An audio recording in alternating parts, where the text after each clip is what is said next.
The betting started before Lieutenant Kira Vance reached the security checkpoint. $20 says she washes out in 72 hours. The guard's voice carried through the morning fog rolling off the Pacific, just loud enough for her to hear as she approached the gates of Naval Amphibious Base Coronado. His companion laughed, a short bark of amusement that said he considered those generous odds. Vance kept her expression neutral as she presented her transfer orders, the manila envelope thin compared to the standard deployment packets that typically accompanied SEAL operators.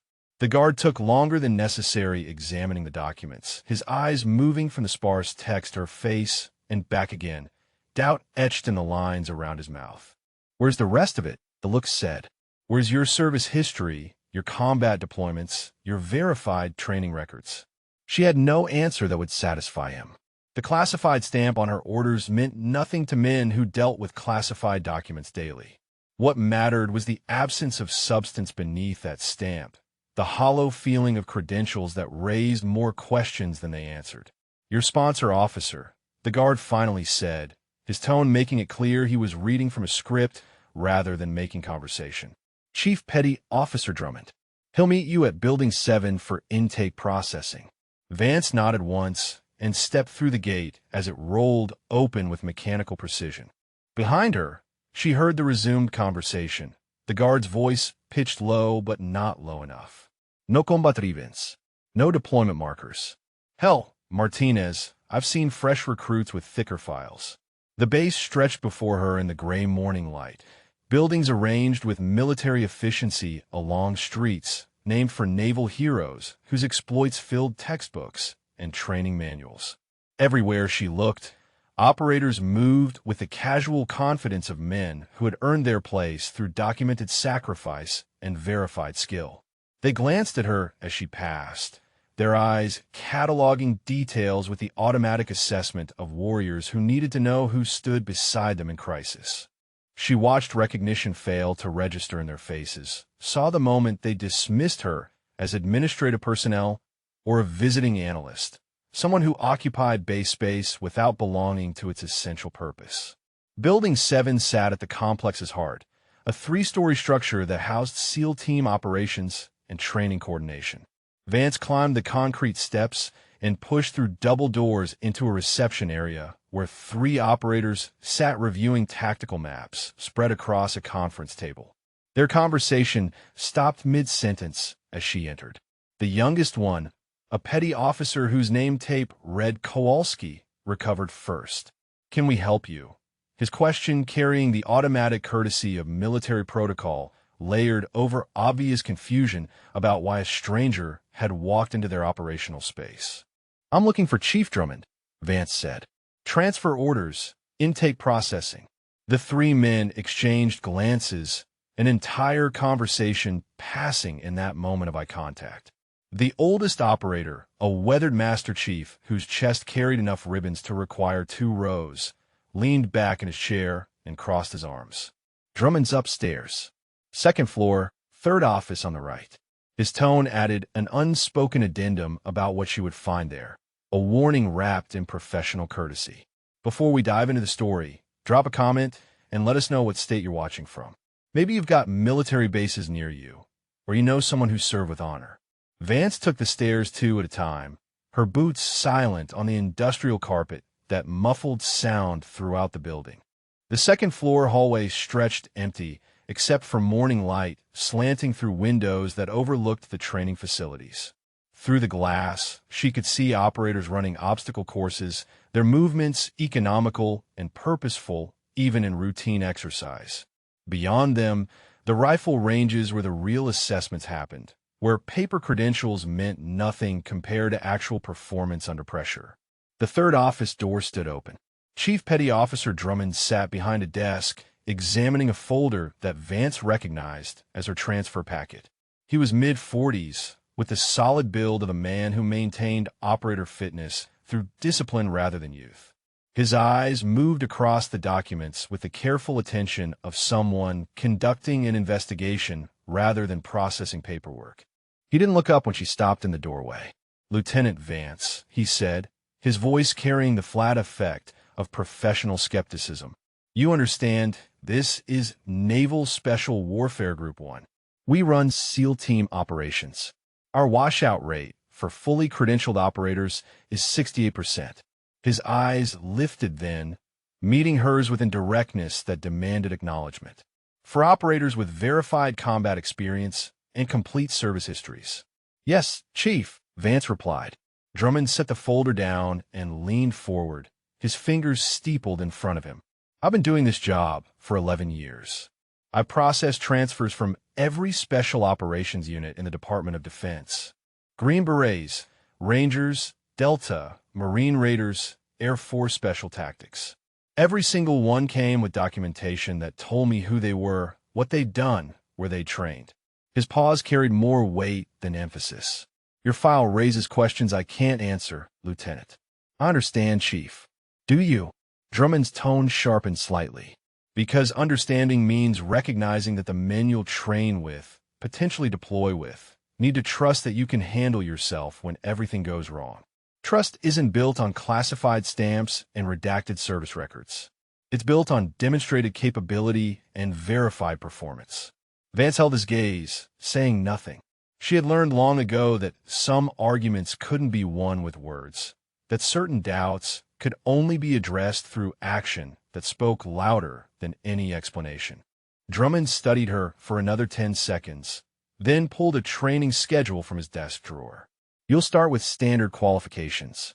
Marksmanship, hand-to-hand, tactical movement navigation. Consider it a baseline assessment. His expression made clear what he expected that assessment to reveal. Your first evaluation is at on 100 at range 4. Master Chief Halloran runs weapons qualification. He's expecting you. Understood, Vance said. One more thing, Lieutenant. Drummond's voice stopped her as she turned to leave. This isn't Bud/S. We don't have time to bring people up to speed. Either you can perform at the level we require, or you can't. There's no shame in recognizing this isn't the right fit. The offer hung in the air, a professional exit ramp presented with just enough courtesy to preserve dignity. Vance recognized it for what it was, the first of many opportunities she would be given to withdraw before failure became public record. I'll see you at range 4, Chief, she said, and stepped into the hallway before he could respond. The walk to the armory took her past Building 12, where a group of operators stood outside in physical training gear, taking a water break between exercises. Their conversation carried across the distance. Voices pitched with the casual volume of men who didn't expect to be overheard. That's her, one said. The mystery transfer Drummond was bitching about yesterday. No combat ribbons, another observed. Hell, looks like she just finished her commissioning program. $10 says she doesn't make it past weapons qual. A third voice added, and Vance heard the sound of bills being exchanged, agreements being sealed with the certainty of men who had seen this pattern before. She kept walking, her stride unchanged, her expression neutral. Behind her, the betting continued, predictions growing more specific about where exactly she would fail, what particular weakness would prove her inadequacy. The sun burned through the morning fog as she approached range 4, where Master Chief Halloran waited with a clipboard and an expression that suggested he had already written her evaluation in his mind. Range 4 sat at the eastern edge of the base, carved into coastal terrain that provided natural sound dampening and sight lines extending to 1,500 meters. Master Chief Halloran stood at the firing line, checking weather data on a handheld device, his movements economical and precise. 3 other operators occupied shooting positions, their rifles racked and ready, but their attention focused on the woman approaching from the armory access road. Halloran glanced up as Vance reached the range entrance, his eyes moving from her face to the equipment bag, slung over her shoulder and back again. His expression suggested he was already calculating how long this would take, how much range time would be wasted on someone who wouldn't make it past basic qualification. Lieutenant Vance, he said, his tone carrying the professional courtesy that military protocol demanded regardless of personal opinion. Standard qualification starts with pistol work, transitions to rifle, then designated marksman weapons if you pass the first 2 phases. He paused, letting the conditional clause hang in the air between them. Most operators complete pistol qual in 40 minutes. We've got the range until 1300. The implication was clear. She had 4 hours for a 40-minute evolution, time built in for failure and remediation that experienced operators didn't need. Understood, Master Chief, Vance replied, setting her equipment bag on the concrete pad behind the firing line. One of the operators, a lieutenant commander whose name tape read Morrison, leaned toward his companion and spoke in a voice pitched just loud enough to carry. Think she's ever fired under actual pressure, or just qualifications on a nice, safe training range somewhere? His companion, a senior chief named Rains who served as the base's primary marksmanship instructor, shook his head slightly. Look at how she's handling the gear. No muscle memory. Everything's deliberate, like she's thinking through each movement. Vance pulled her sidearm from the equipment bag, a standard-issue M18 that showed minimal wear. She performed a functions check with steady hands, her movements methodical rather than fluid. Around her, she felt the weight of observation. 3 experienced warriors watching for the mistakes they expected to see, the hesitations that would confirm their assumptions. Halloran stepped up beside her position, clipboard ready. Standard course of fire. 50 rounds, multiple distances, accuracy, and speed both factor into scoring. 80% required to pass. He clicked his pen once, a small sound that somehow emphasized the gulf between requirement and expectation. Ready when you are, Lieutenant. Vance loaded the first magazine with controlled precision, each round sliding home with mechanical certainty.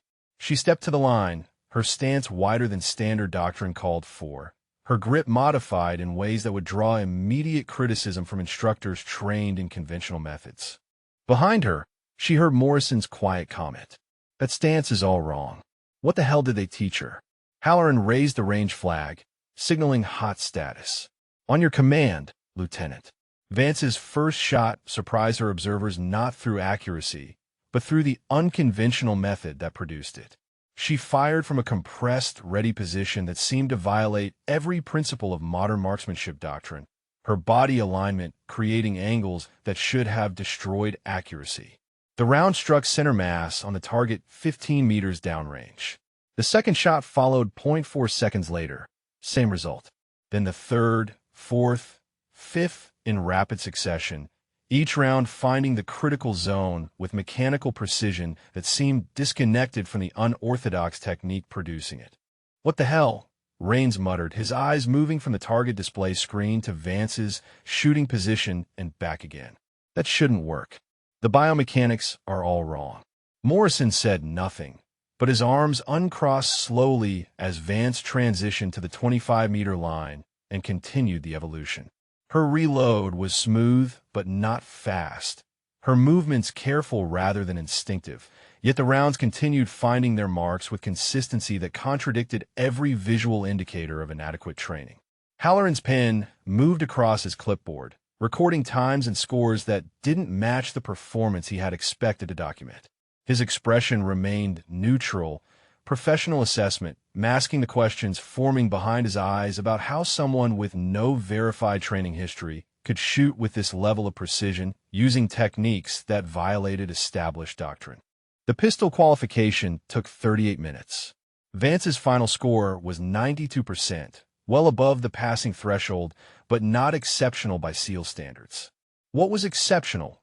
What kept the 3 observers silent as she cleared her weapon and prepared for the rifle phase was the disconnect between her apparent inexperience and her actual results. Rifle work will tell us more, Morrison said quietly to Rains. Pistols too close, too controlled. Let's see how she handles stress fire at distance. Rains nodded, but his skepticism had acquired a different quality, doubt now mixed with curiosity about what exactly they were witnessing. The rifle racks held M4 carbines configured for close-quarters combat, weapons that SEAL operators could field stripped blindfolded and reassemble in darkness. Standard tools that revealed operator competency through familiarity born of thousands of repetitions.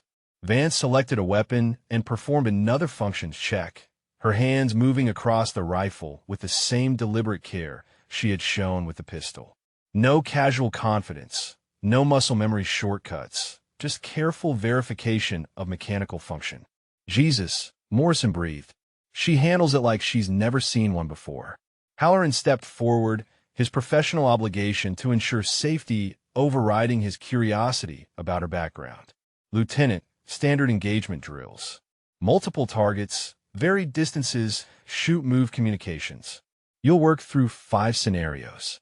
Failure to maintain muzzle discipline or safe weapon handling terminates the evolution immediately. He didn't add that such termination would end her evaluation process entirely. That unsafe gun handling was an automatic disqualifier that would send her back to whatever classified program had produced her incomplete service record. The weight of that unspoken consequence hung in the salt air as Vance nodded her understanding.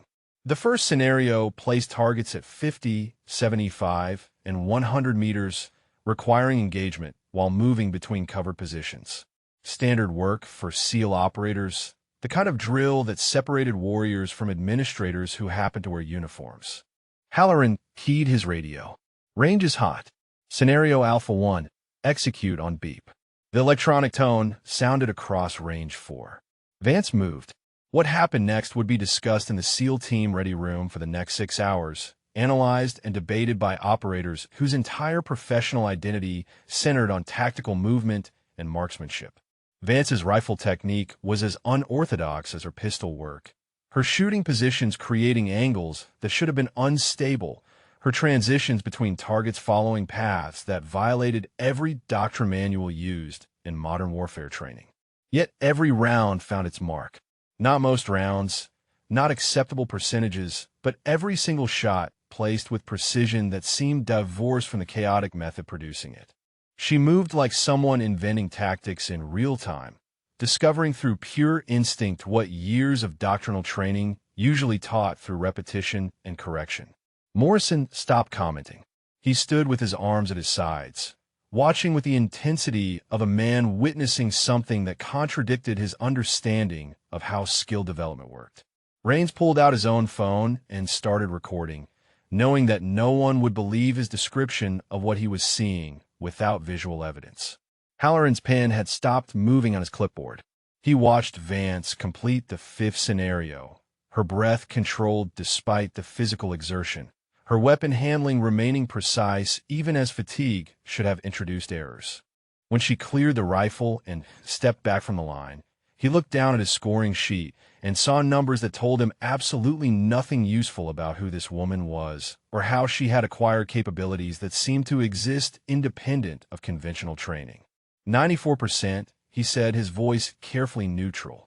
Advanced to designated marksman weapons phase. Morrison finally found words. Master Chief, request permission to observe DMR qualification. Granted, Halloran replied, then keyed his radio. Building 7, this is Range 4. Inform Chief Drummond, we need him at the range. He's going to want to see this himself.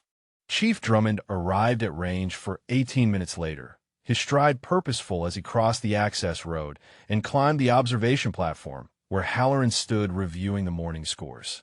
The Master Chief handed over his clipboard without preamble, letting the numbers speak for themselves.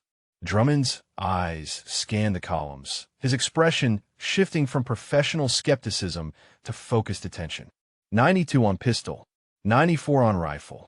His voice carried the flat tone of a man recalibrating his assumptions in real time. And you're telling me her technique is completely non-standard? Wrong is a better word. Morrison interjected from his position near the equipment table. Chief, she shoots like someone who learned from watching videos and never had formal instruction. Except the rounds go exactly where they're supposed to. Every time. Drummond looked down at the firing line where Vance was setting up for designated marksman qualification, arranging spotting scope and range cards with the same methodical care she had shown throughout the morning. No wasted motion, but none of the unconscious efficiency that came from years of repetition either. How long until DMR phase? Halloran asked, though his eyes never left Vance's preparation work. She's ready now, Rains replied. I've got the SR-25 staged at position 3. Target set at 300, 500, and 700 meters. Winds running 8 to 10 knots from the northwest. Variable. Not ideal conditions. Good, Drummond said quietly. Real-world shooting means dealing with real-world conditions. Let's see how she handles actual distance work. The SR-25 sat in its rack at the designated marksman position, a precision weapon that separated competent shooters from true marksmen.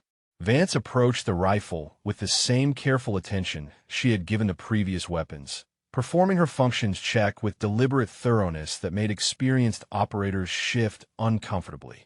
Something about her careful handling suggested unfamiliarity, yet her previous scores contradicted that impression in ways that created cognitive dissonance among the observers.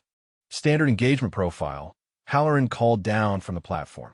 10 rounds per target, scored on accuracy and time. Wind's going to push your shots. Adjust accordingly. Vance settled into the shooting position behind the SR-25, her body alignment creating the same unorthodox angles that had characterized her earlier work. She spent 30 seconds behind the scope, reading wind indicators and calculating corrections that should have taken longer for someone without verified training history.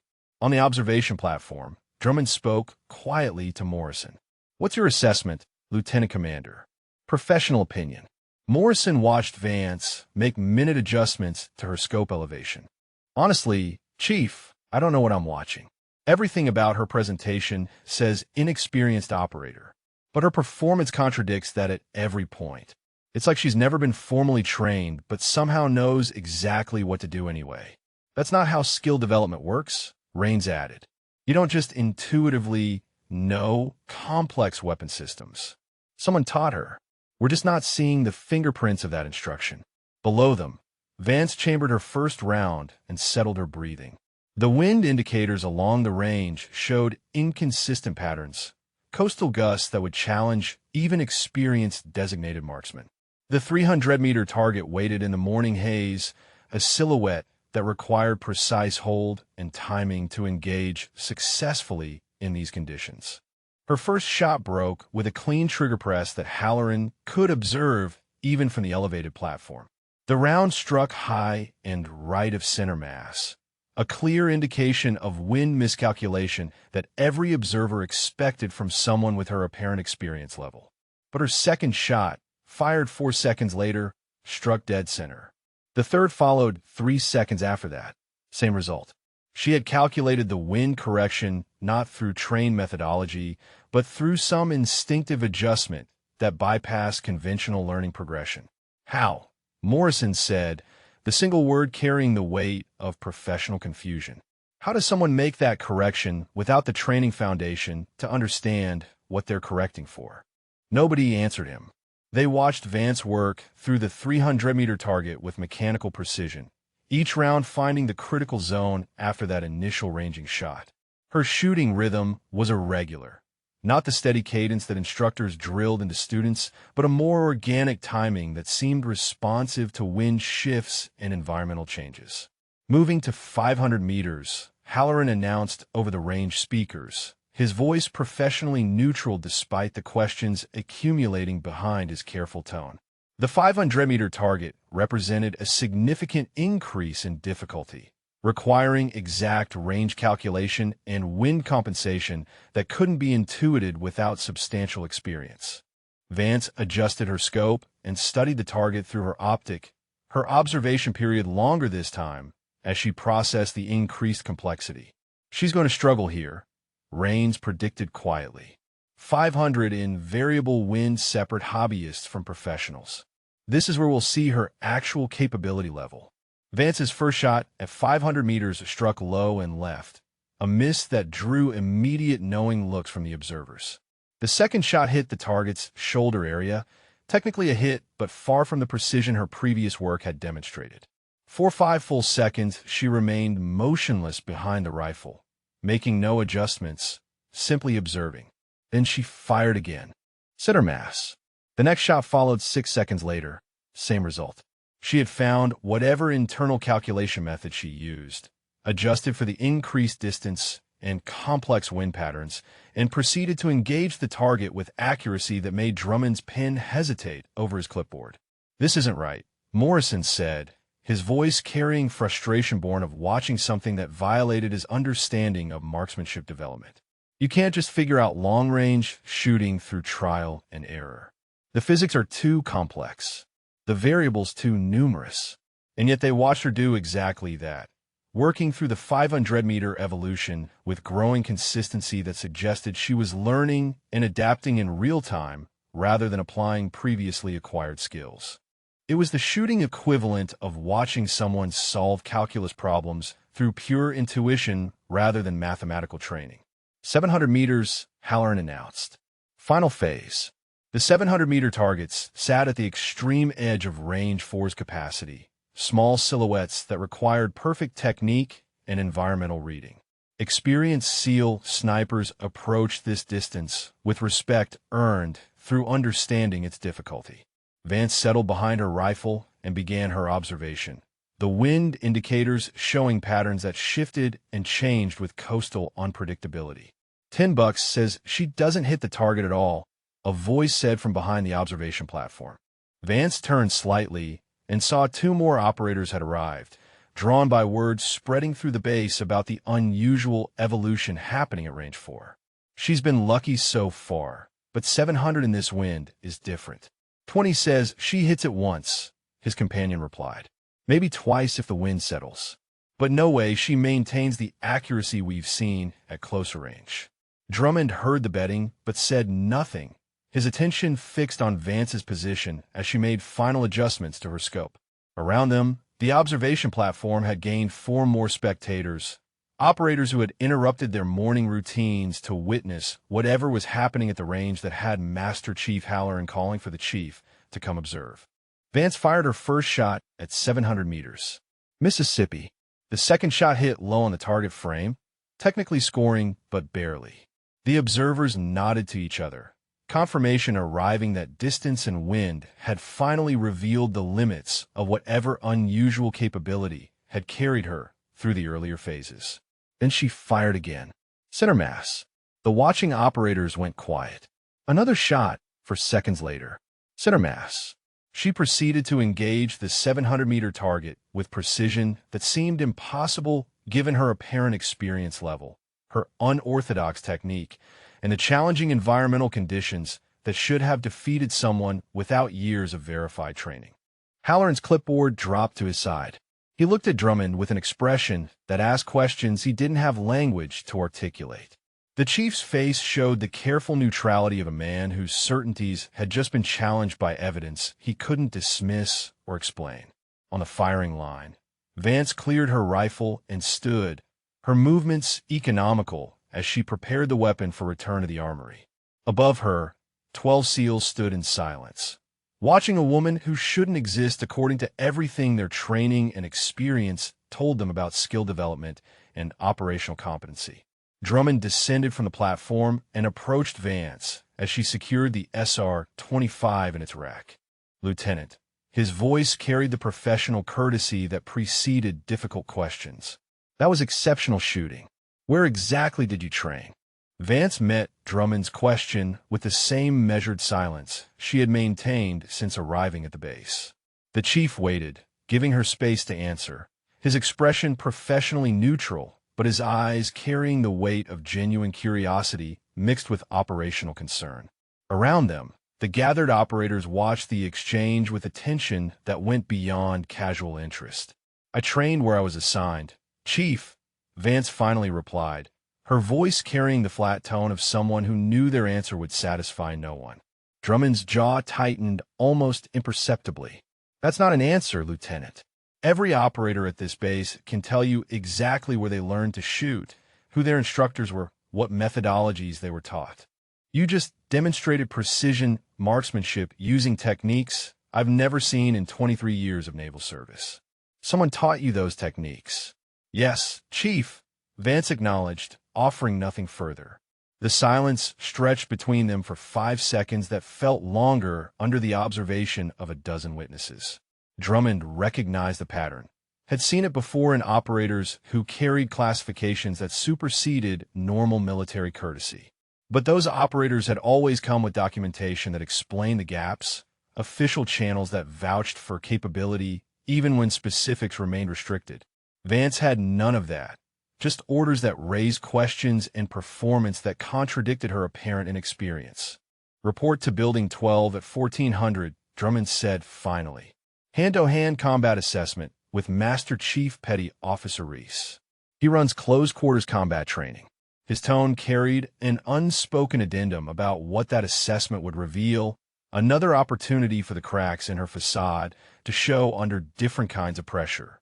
"Understood, Chief," Vance replied, then gathered her equipment and headed toward the Armory access road, leaving behind a platform full of operators whose quiet conversations started the moment she was out of earshot. "That's not normal," Morrison said to no one in particular. "The shooting, the technique, the way she adapts. I've trained hundreds of operators. Nobody learns like that." Halloran checked his clipboard one more time, as if the scores might have changed in the last 5 minutes. 96% overall on designated marksman qualification. In variable win conditions. Using methods that shouldn't work. He looked at Drummond. "Chief, what exactly are we dealing with here?" Drummond watched Vance's retreating figure until she disappeared around the corner of the ammunition holding facility. "I don't know, Master Chief, but I intend to find out."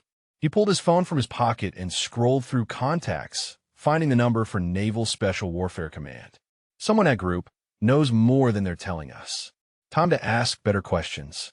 The walk from Range 4 to Building 12 took Vance past the SEAL Team obstacle course where morning physical training was wrapping up. 40 operators in various stages of exhaustion worked through cool-down exercises, their conversation carrying across the sand and rope obstacles that define the course. "Heard you put on a show at the range," one called out as she passed. His tone carried curiosity rather than hostility, genuine interest from someone who respected demonstrated skill regardless of its source. "That true you shot 96% at 700 in this wind?" Vance slowed, but didn't stop. "Just did the evolution, Petty Officer. Same as anyone else would." "Not the same," another operator interjected. "This one is Senior Chief, whose name tape read Valdez. Been shooting competitively for 15 years. Nobody adapts that fast to conditions they haven't trained in." He paused, then added with careful emphasis, "Unless they have trained in them. Somewhere we don't know about." The implication hung in the salt air, a question wrapped in statement form that demanded no direct answer, because everyone present understood its meaning. Vance nodded once and continued toward Building 12, aware of the eyes tracking her movement, the conversations that would resume the moment she was beyond hearing range. Building 12 housed the close-quarters combat training facility, a converted warehouse where SEAL operators practiced hand-to-hand techniques that could mean the difference between mission success and catastrophic failure. The building's interior held training mats, grappling dummies, and equipment designed to simulate the brutal realities of physical combat in confined spaces. Master Chief Petty Officer Reese stood in the center of the main mat area, a man whose compact build and economy of movement suggested capability that transcended size. He was demonstrating a joint manipulation technique to 3 junior operators when Vance entered through the side door.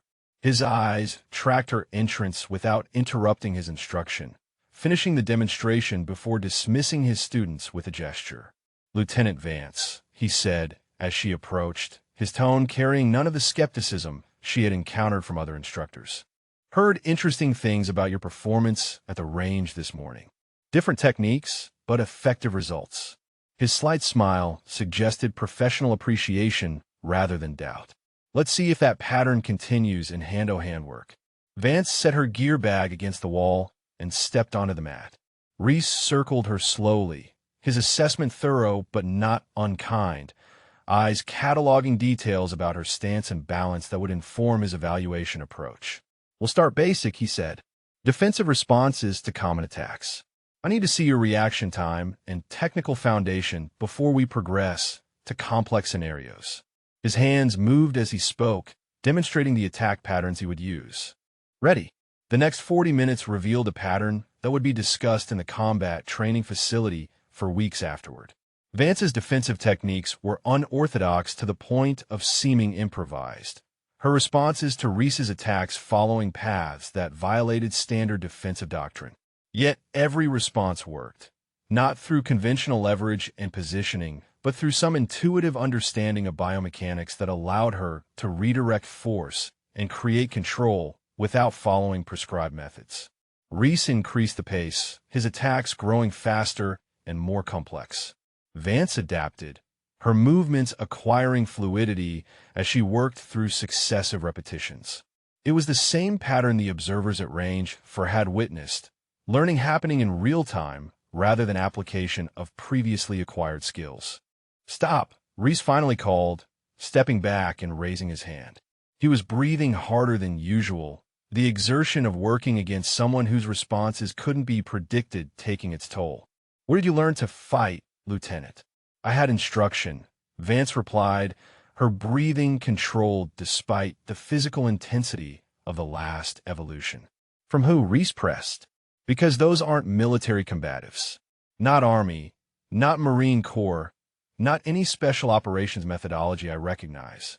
Someone taught you a system I've never encountered." Vance met his eyes, but offered no elaboration, the same pattern of selective silence she had maintained throughout the day. Reese studied her for a long moment, then nodded slowly, acceptance settling over his features. "Let's move to advanced work," he said, gesturing to a cleared area where weapons training dummies waited.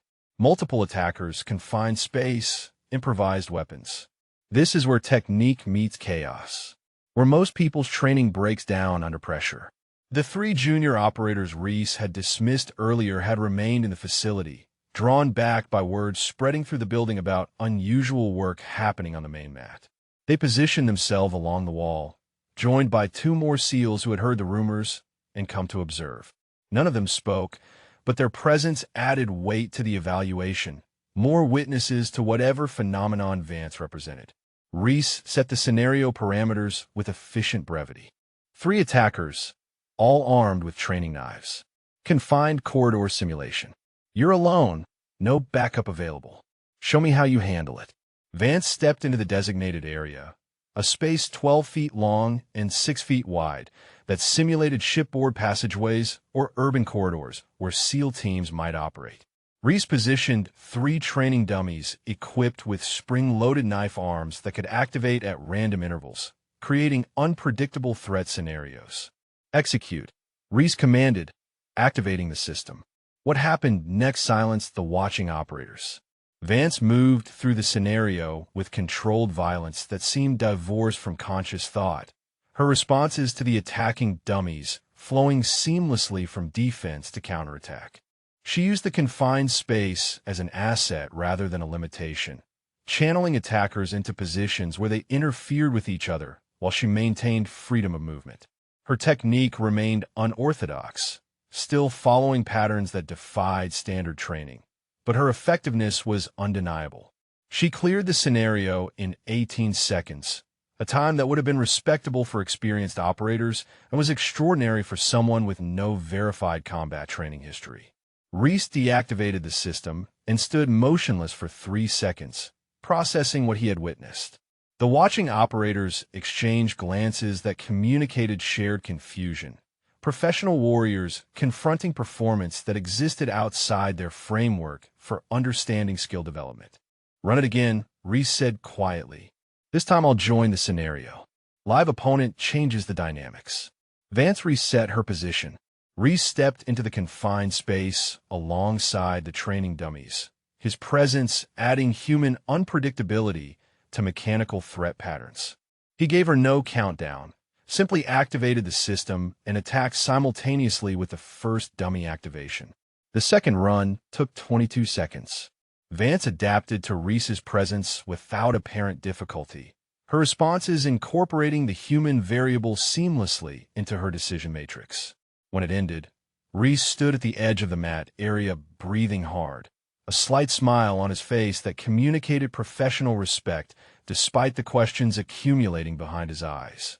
"Lieutenant," he said once his breathing settled, "you handle yourself like someone with significant real-world experience." "Combat experience." His pause carried weight. "But your record shows no combat deployments." No verified operations. That's a contradiction I can't resolve with anything I witnessed today. Vance said nothing in response to Reese's observation, maintaining the pattern of selective silence that had characterized her interactions throughout the day. The Master Chief studied her for another moment, then gestured toward the facility exit with professional courtesy that masked his evident curiosity. "Get some chow, Lieutenant. Report to Building 7 at 0600 tomorrow." Chief Drummonds arranged a full tactical evolution, live fire team movement with experienced operators. His tone carried an unspoken warning about what that evolution would reveal when individual skills met the complexity of coordinated team operations. The SEAL team mess facility occupied the ground floor of Building 9, a space designed for efficiency rather than comfort, where operators refueled between training evolutions. Vance entered at 17:30 to find the facility half full. Small groups of SEALs clustered at tables discussing the day's training outcomes and upcoming operations. Conversation paused as she moved through the serving line, not stopping entirely, but shifting in tone and volume as operators noted her presence. She selected her meal with the same methodical attention she had shown in other tasks, then carried her tray toward an empty table in the facility's corner. "Mind if we join you?" a voice said before she could sit. Vance turned to find 3 operators standing a respectful distance away, their body language suggesting genuine curiosity rather than hostility. The speaker was a lieutenant whose name tape read Chun, his expression open and direct. "Heard about your day. Pretty impressive from what people are saying." Vance gestured to the empty chairs, implicit permission that the 3 men accepted immediately. They settled into seats and introduced themselves with efficient military brevity. Chun was an explosive specialist, his companion's a communications expert named Kowalski and a medic named Torres. All 3 were in their late 20s, experienced enough to recognize unusual capability, but young enough to approach it with interest rather than threatened skepticism. "So the rumor's true?" Kowalski asked after a few bites of his meal. "You really shot 96% at 700 meters in variable wind using techniques nobody recognized."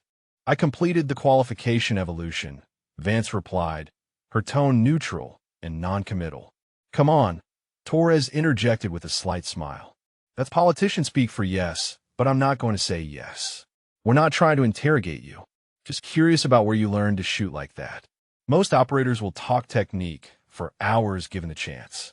Vance considered her response while finishing a bite of her dinner, aware that her continued silence would create distance that might prove operationally problematic later. These men could be teammates, people whose trust would matter when missions went wrong and capabilities became survival requirements. "I had good instruction," she finally said. "Unconventional methods, but effective results." "Unconventional is right," Chin agreed. "Master Chief Halloran's been running range qualifications for 8 years. He told Morrison he's never seen anything like your adaptation speed. Said you were learning in real time, making corrections that usually take weeks of training to develop." His pause carried genuine interest rather than challenge. "That's not normal learning progression." "Maybe I'm a fast learner," Vance offered, the slight hint of humor in her tone surprising the 3 men enough to earn small smiles. "Fast doesn't cover it," Kowalski said. "Torres here took 6 months to get comfortable with wind calls at distance. I've been shooting competitively since I was 12, and I still struggle in variable conditions. You figure it out in about 30 seconds." The conversation continued through the meal, the 3 operators sharing stories about their own training experiences and asking carefully phrased questions about Vance's background that she deflected with practiced ease. By the time they cleared their trays, something resembling professional rapport had formed, tentative but genuine. "Fair warning about tomorrow," Chin said as they walked toward the exit together. "The tactical evolution Drummond set up has a 43% failure rate among experienced operators. Multiple decision points, high stress, live ammunition with minimal safety margins." He paused at the door, his expression serious. "It's designed to reveal how people think under pressure, whether they freeze or adapt. Based on today, I'm guessing you'll adapt." but be ready for it to be intense. Vance nodded her acknowledgement, appreciating the heads-up despite understanding that no amount of warning could fully prepare someone for stress they hadn't experienced before. The three men headed toward their barracks while she turned toward the temporary quarters she had been assigned, a small room in Building 4 that housed transient personnel.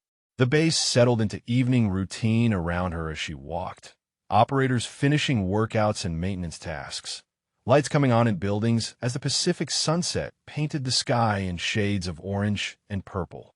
Somewhere behind her, conversations continued about the unusual operator who had appeared without explanation and demonstrated capabilities that contradicted every assumption about training and skill development. In his office in Building 7, Chief Drummond sat reviewing Vance's file for the fourth time that day, searching for details that might explain what his instructors had witnessed. The classified stamps told him nothing useful, the redacted sections creating gaps that frustrated his attempts to build a coherent picture of who Lieutenant Kira Vance actually was. His phone rang at 19:15, the display showing a number from Naval Special Warfare Command Headquarters. Drummond answered with professional courtesy, then listened for 6 minutes as a captain he had never met told him things he wasn't cleared to know using carefully chosen words that conveyed information through implication rather than direct statement.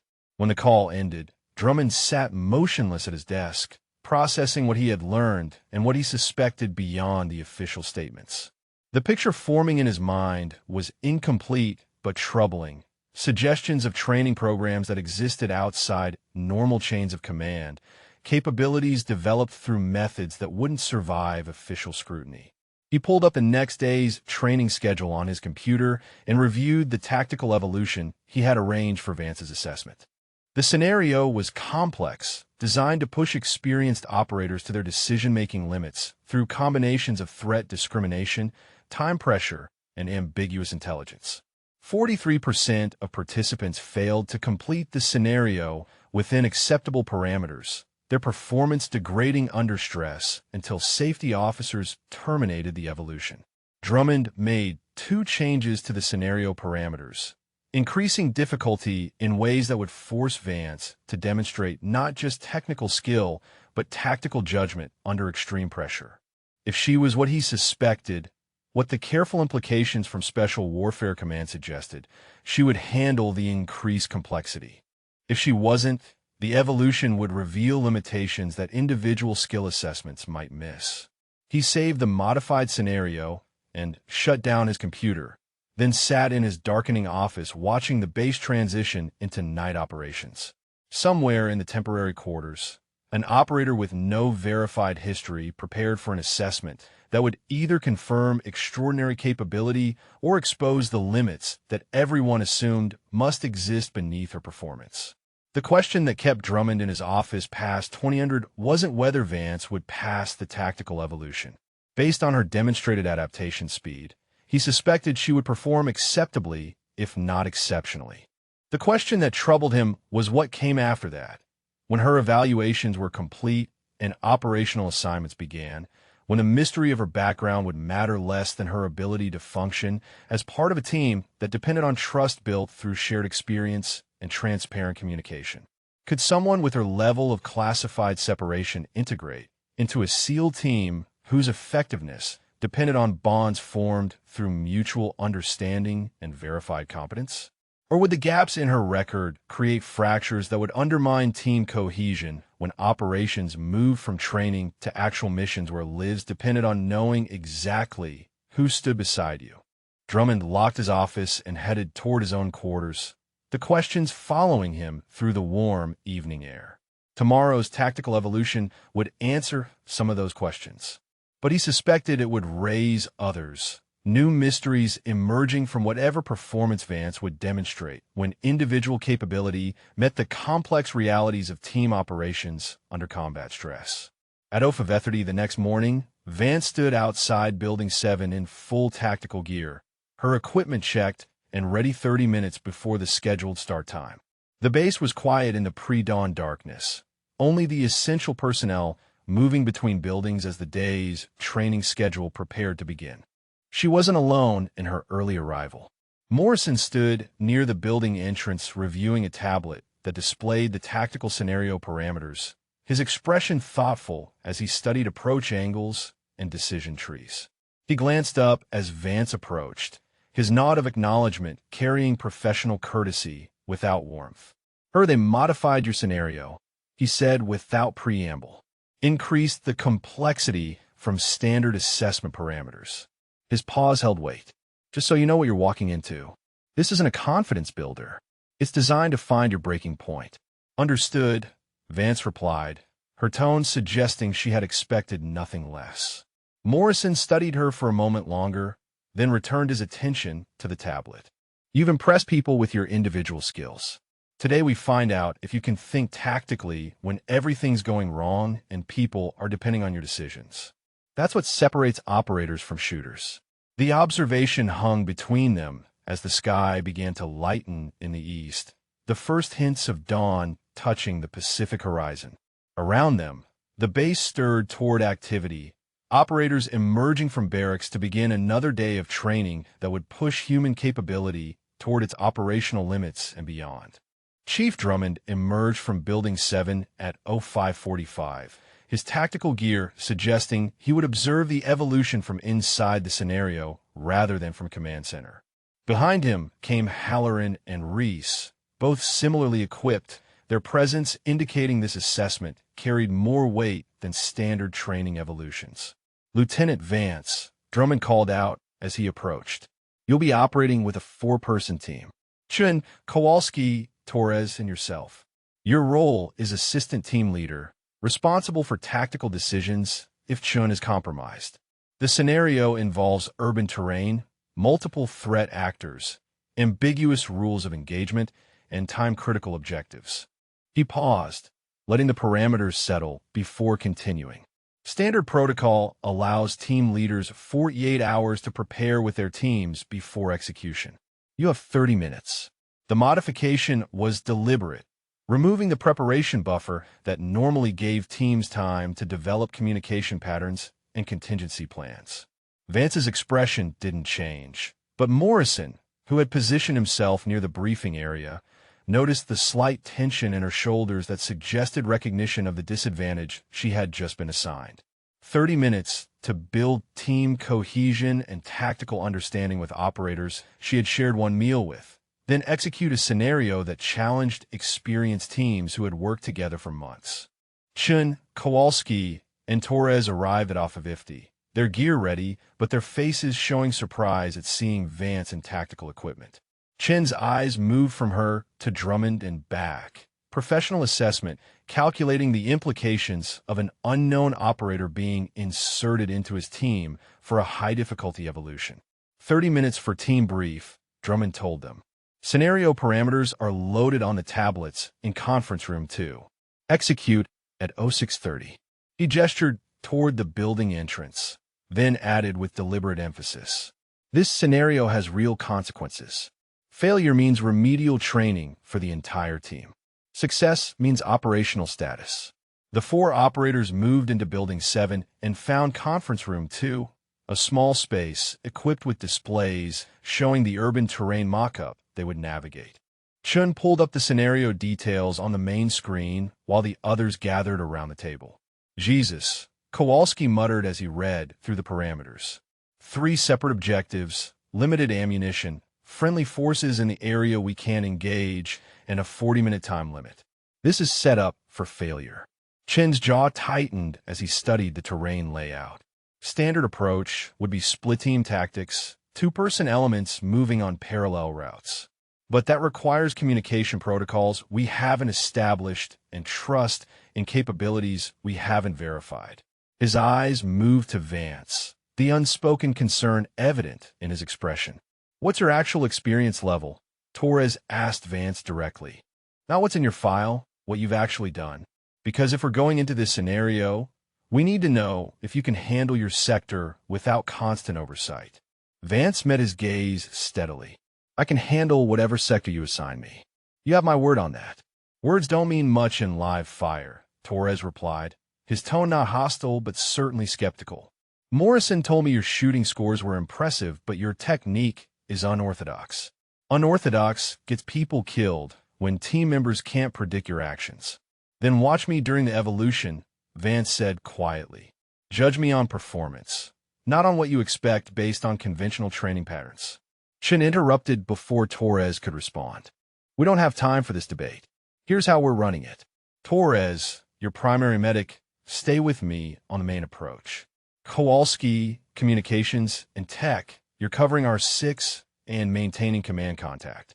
Vance, he paused, making his decision visible. You take point on the northern building clear. Solo operation with radio check-ins every 90 seconds. The assignment was a test disguised as a tactical necessity. Solo building clearance was among the most dangerous tasks in the scenario, requiring split-second threat assessment and perfect weapon handling in confined spaces.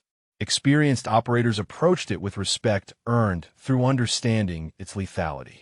Chen was either demonstrating trust in Vance's demonstrated capabilities or setting her up to fail in a way that wouldn't compromise the rest of the team. Understood, Vance replied without hesitation. They spent the remaining 22 minutes reviewing approach routes, establishing communication protocols, and identifying contingency positions if the scenario deteriorated. Chen ran the brief with efficient professionalism, but the underlying tension was evident to everyone in the room. They were going into a complex evolution with an operator whose background remained mysterious and whose integration into their established patterns was non-existent. At 0625, they moved to the training area's staging point, a converted warehouse district that had been configured to simulate Middle Eastern urban terrain. The mock-up included 3-story buildings, narrow alleys, civilian role-players, and opposing force actors equipped with simunition weapons that could cause injury if employed incorrectly. Safety officers positioned themselves at key observation points, their presence a reminder that this evolution carried real risk despite the training environment. Captain Bridger, the base commander, stood in the elevated observation post, his attendance indicating this assessment had drawn attention beyond normal training oversight. Drummond approached the 4-person team at the staging area, his expression professionally neutral. Rules of engagement are in your briefing packets. Threat discrimination is critical. Civilian casualties terminate the evolution immediately with prejudice against your team scores. Time starts when you cross the start line. His eyes moved across all 4 operators, but lingered on Vance for a moment longer. Execute when ready. Chen took point, leading them across the start line at 0630 exactly. The scenario began with immediate complexity, civilian role players moving through the streets creating visual noise that obscured potential threats. Distant sounds suggested hostile activity in multiple directions, forcing immediate prioritization decisions about which objectives to pursue first. The team split at the first intersection according to Chen's plan.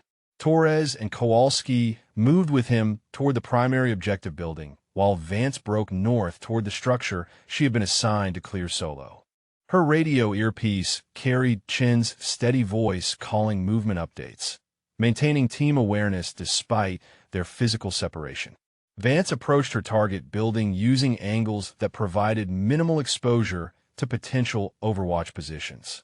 Her movement was fluid but cautious, the same pattern of adaptive learning evident in her path selection. She paused at the entrance, scanning the interior through grimy windows before committing to entry. In the observation post, Drummond watched her approach on the monitor system. Halloran stood beside him, both men silent as they evaluated her tactical decisions. Her technique remained unorthodox, her positioning choices following logic that didn't match standard doctrine but proved effective nonetheless. She moves like someone who's done this before, Halloran observed quietly. Not training reps, actual building clearance under real threat conditions. Drummond said nothing, his attention fixed on the screen as Vance entered the building and disappeared from external camera view. The interior cameras would track her progress through the structure, revealing how she handled the close-quarters complexity that defined urban combat operations. Inside the building, Vance moved through the ground floor with controlled precision. Her weapon handling was exemplary, muzzle discipline perfect even as she navigated tight corners and limited sight lines. The first room she cleared contained two civilian role players who froze in simulated fear at her appearance.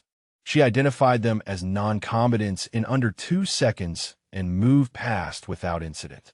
The second room held an opposing force actor position behind furniture in a way that created ambiguous threat signatures. Vance's decision came instantly, her simunition rounds striking center mass before the actor could complete his weapon presentation. Clean shoot, proper threat discrimination, textbook execution using techniques that looked nothing like textbook methodology. Nice work. Chen's voice came through her earpiece. We're held up at the primary objective. Multiple threats, still sorting friendly from hostile.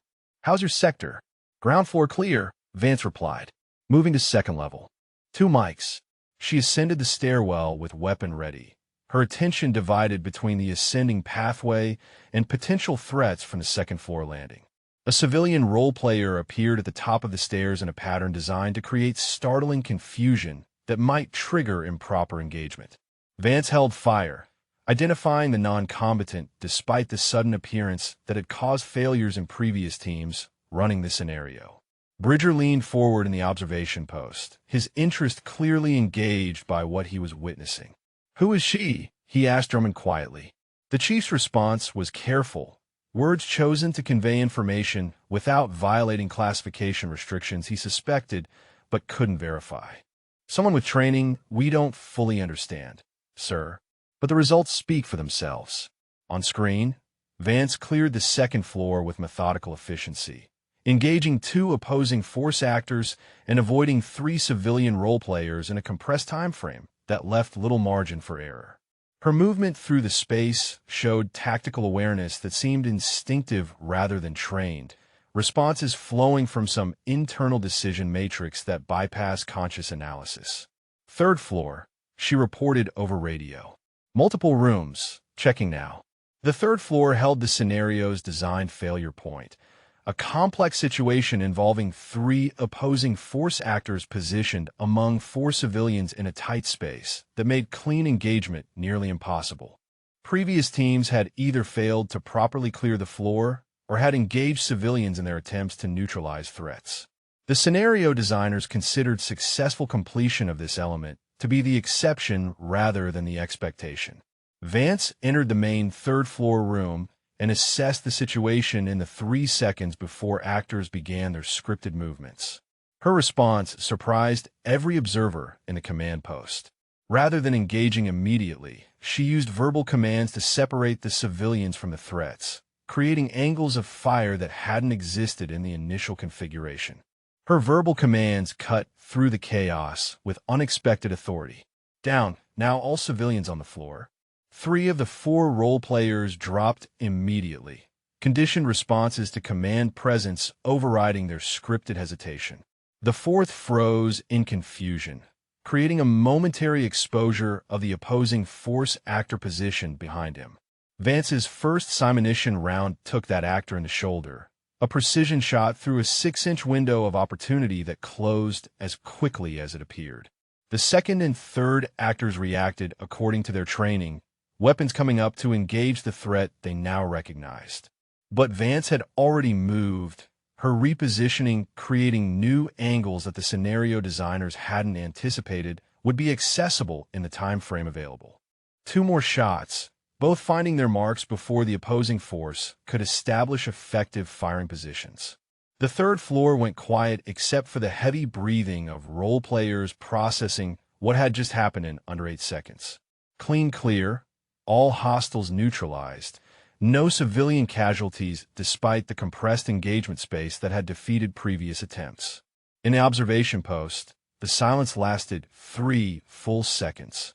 Bridger straightened from his forward lean, his expression moving from professional interest to genuine astonishment. That room is designed to be nearly impossible to clear without civilian casualties or extended engagement time. She did it in 8 seconds. Drummond's response was quiet, almost to himself. She created geometry that wasn't supposed to exist in that space. Forced the civilians down to clear sight lines, repositioned before the threats could adapt. His pause carried weight. That's not trained response. That's combat intuition. Third floor secure. Vance reported over radio, her breathing controlled despite the intensity of the engagement. Moving to roof access to provide overwatch for primary objective. Chen's voice came back immediately, carrying new respect that hadn't been present in earlier transmissions. Copy that. We're still sorting the primary objective. Multiple threats, complex situation. Your overwatch might make the difference. Vance accessed the roof through a maintenance ladder, emerging into morning sunlight that had burned through the coastal fog.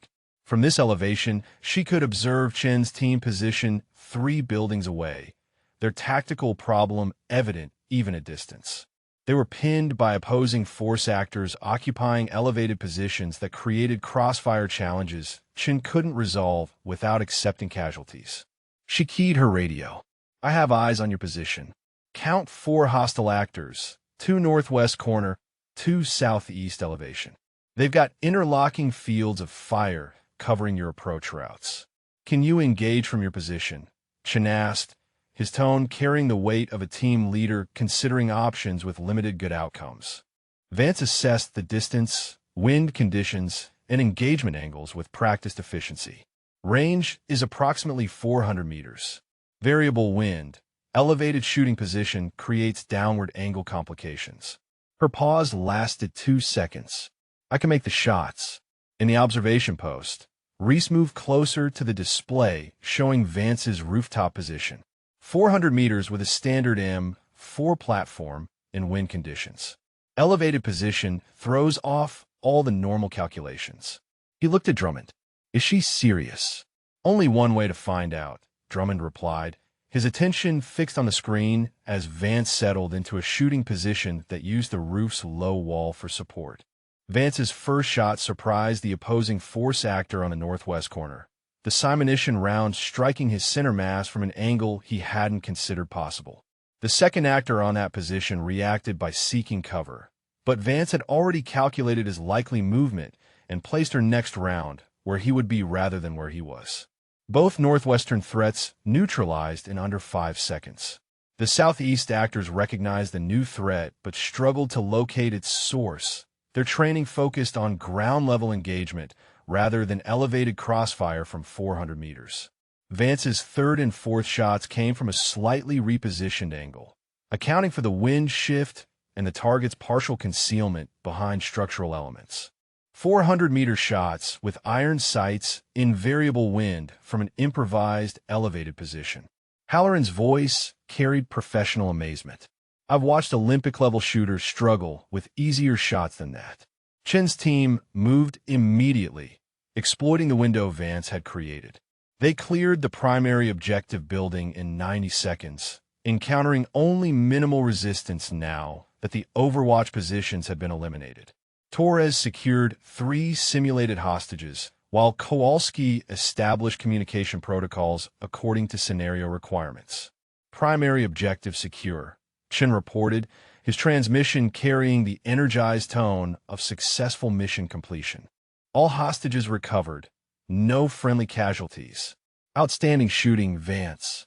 The scenario continued for another 18 minutes as the team worked through secondary and tertiary objectives with efficiency that improved as they adapted to Vance's unconventional but effective tactical contributions. By the time Drummond called Evolution Complete over the radio network, they had successfully accomplished all assigned tasks within the 40-minute time limit, a result that placed them in the top 15% of teams that had attempted this scenario.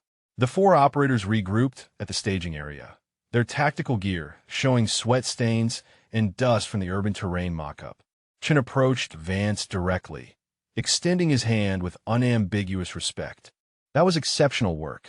The Overwatch shots especially. You saved us from a tactical problem that could have blown the entire evolution. Vance accepted the handshake. Team effort. You made good decisions under pressure.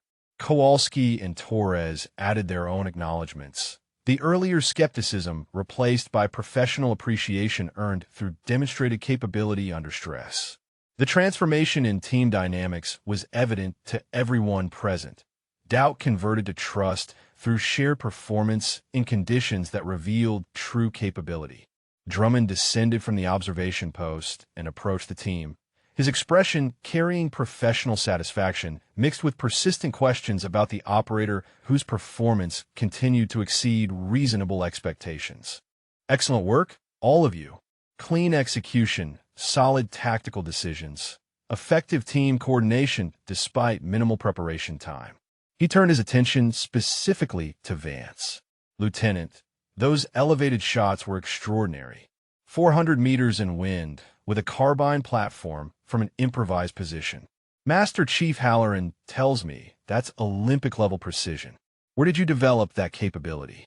The question hung in the morning air, witnessed by operators who had now seen enough of Vance's performance to understand that her capabilities existed far outside normal training progression.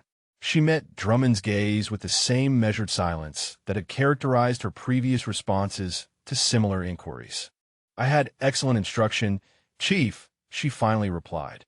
Someone who understood that conventional methods don't work for everyone, that sometimes you need to learn through different approaches.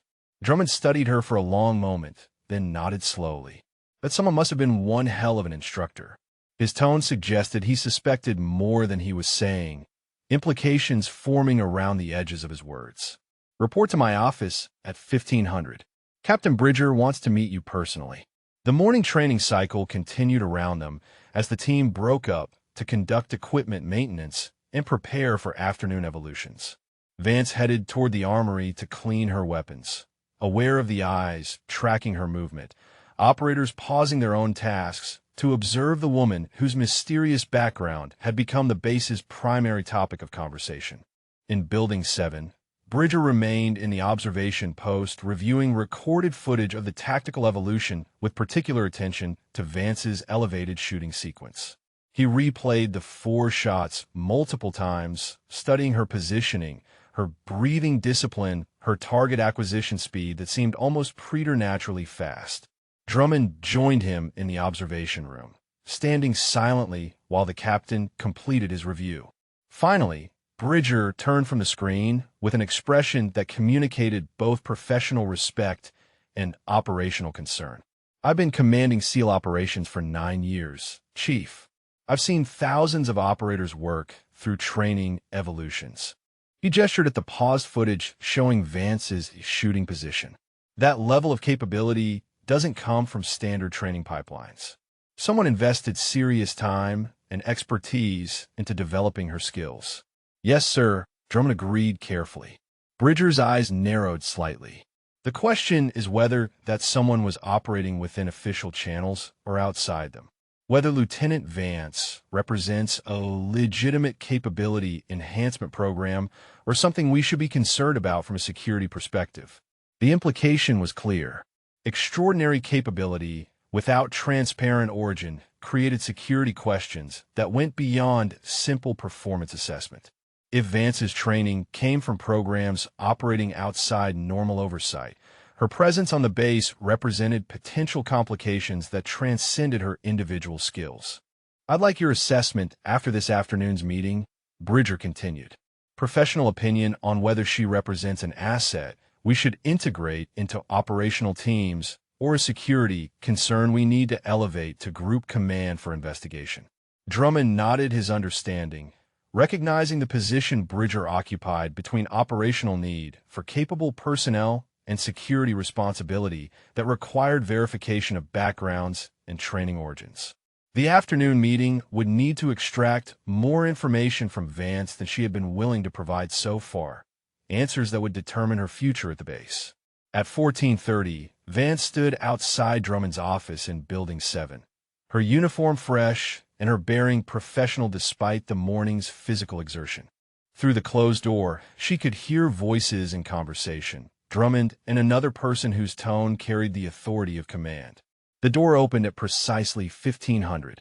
Drummond gestured her inside, where Captain Bridger waited, his khaki uniform displaying the ribbons and insignia that marked a career spent in naval special warfare operations.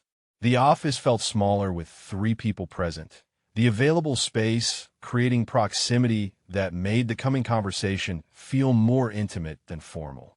Lieutenant Vance, Bridger began without preamble. Your performance this morning was extraordinary. Extraordinary enough to raise questions that we need answered before we can proceed with your integration into operational teams. His pause was deliberate. I need to understand where you trained, who provided that training, and why your service record contains so many gaps that prevent us from verifying your background through normal channels. Vance held Bridger's gaze for 3 seconds before responding, her expression revealing nothing of the calculation happening behind her eyes. With respect, Captain, my training origins are classified above your clearance level. The orders I presented upon arrival contain contact information for verification through appropriate channels. Bridger's jaw tightened slightly, the only visible indication of frustration at an answer that provided no actionable information. I've contacted those channels, Lieutenant. The responses I received were deliberately vague. Confirmation that you're authorized to be here, acknowledgement of your operational capability, but zero substantive details about your background or training pipeline. Then you have what you need, sir, Vance replied evenly.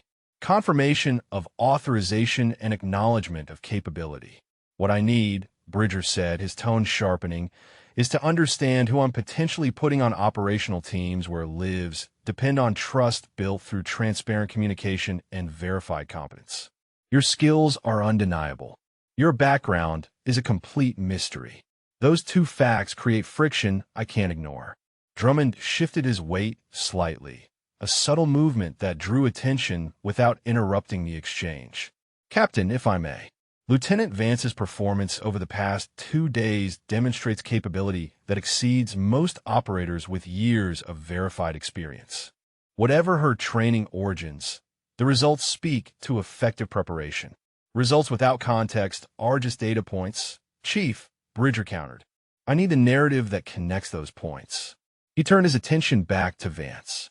You shoot like someone trained by the best marksman instructors in the world, but you use techniques those instructors would never teach.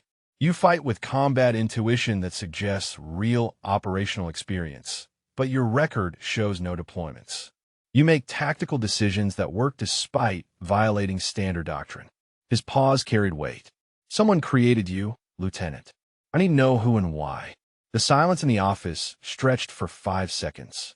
Outside, the base continued its afternoon routine, operators moving between training facilities, the distant sound of rifle fire from the ranges where qualification evolutions continued. Inside Drummond's office, 3 people occupied space thick with questions that seemed to have no acceptable answers. I was trained by someone who operated outside conventional structures, Vance finally said, her words chosen with evident care. Someone who understood that warfare evolves faster than institutional training programs can adapt. Who believed that developing operators with unconventional capabilities required unconventional methods. Bridger leaned forward slightly. A name, Lieutenant. I need a name. Vance's hesitation was brief, but noticeable. Master Chief Petty Officer Silas Carver. The effect of that name on both Bridger and Drummond was immediate and profound. Drummond's eyes widened slightly, professional composure cracking just enough to reveal genuine shock. Bridger went completely still, his expression transitioning through disbelief towards something approaching comprehension. Silas Carver, Bridger repeated slowly, as if testing whether the name might change meaning when spoken aloud. The Silas Carver who disappeared from service records 8 years ago. The sniper whose kill count was classified above top secret, whose training methods were considered so unorthodox that the Navy quietly erased his existence from official documentation. The same, Vance confirmed. Drummond found his voice after a moment of processing. Carver's a ghost story, Lieutenant. A legend that instructors use to make points about unconventional warfare. Most people in the special operations community believe he never existed, that he's a composite character created from multiple operators' accomplishments. He existed, Vance said with quiet certainty. He trained me for 3 years in methods that no official program would approve. Taught me to solve tactical problems through adaptation rather than doctrine. To trust instinct developed through thousands of repetitions in environments that simulated real combat stress. Where, Bridger demanded, where did this training occur? Locations that don't appear on any maps, sir.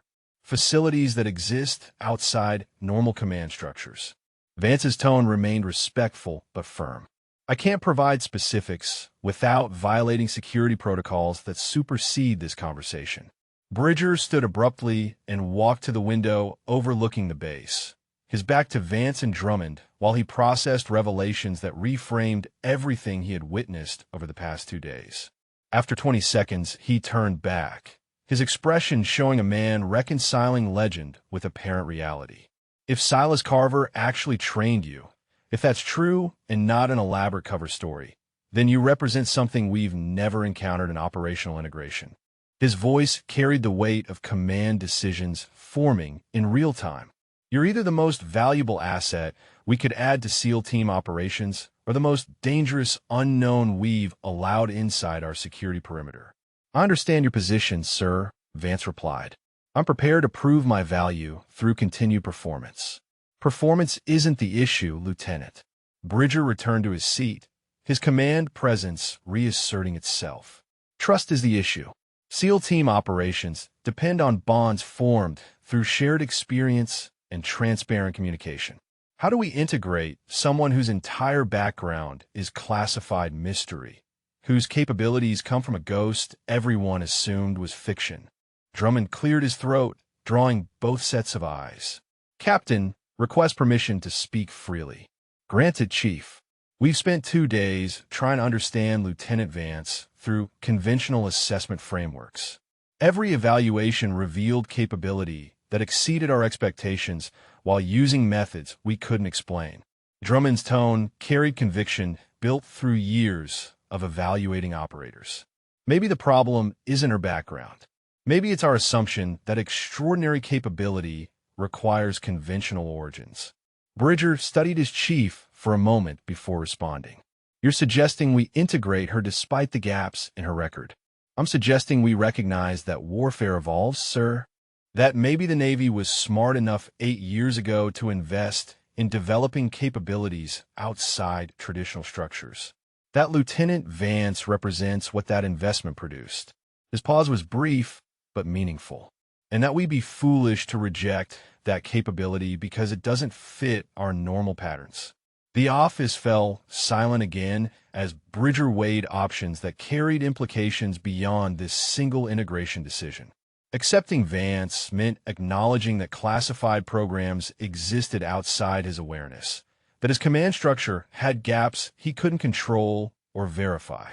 Rejecting her meant losing an operator whose demonstrated capabilities exceeded most personnel on the base.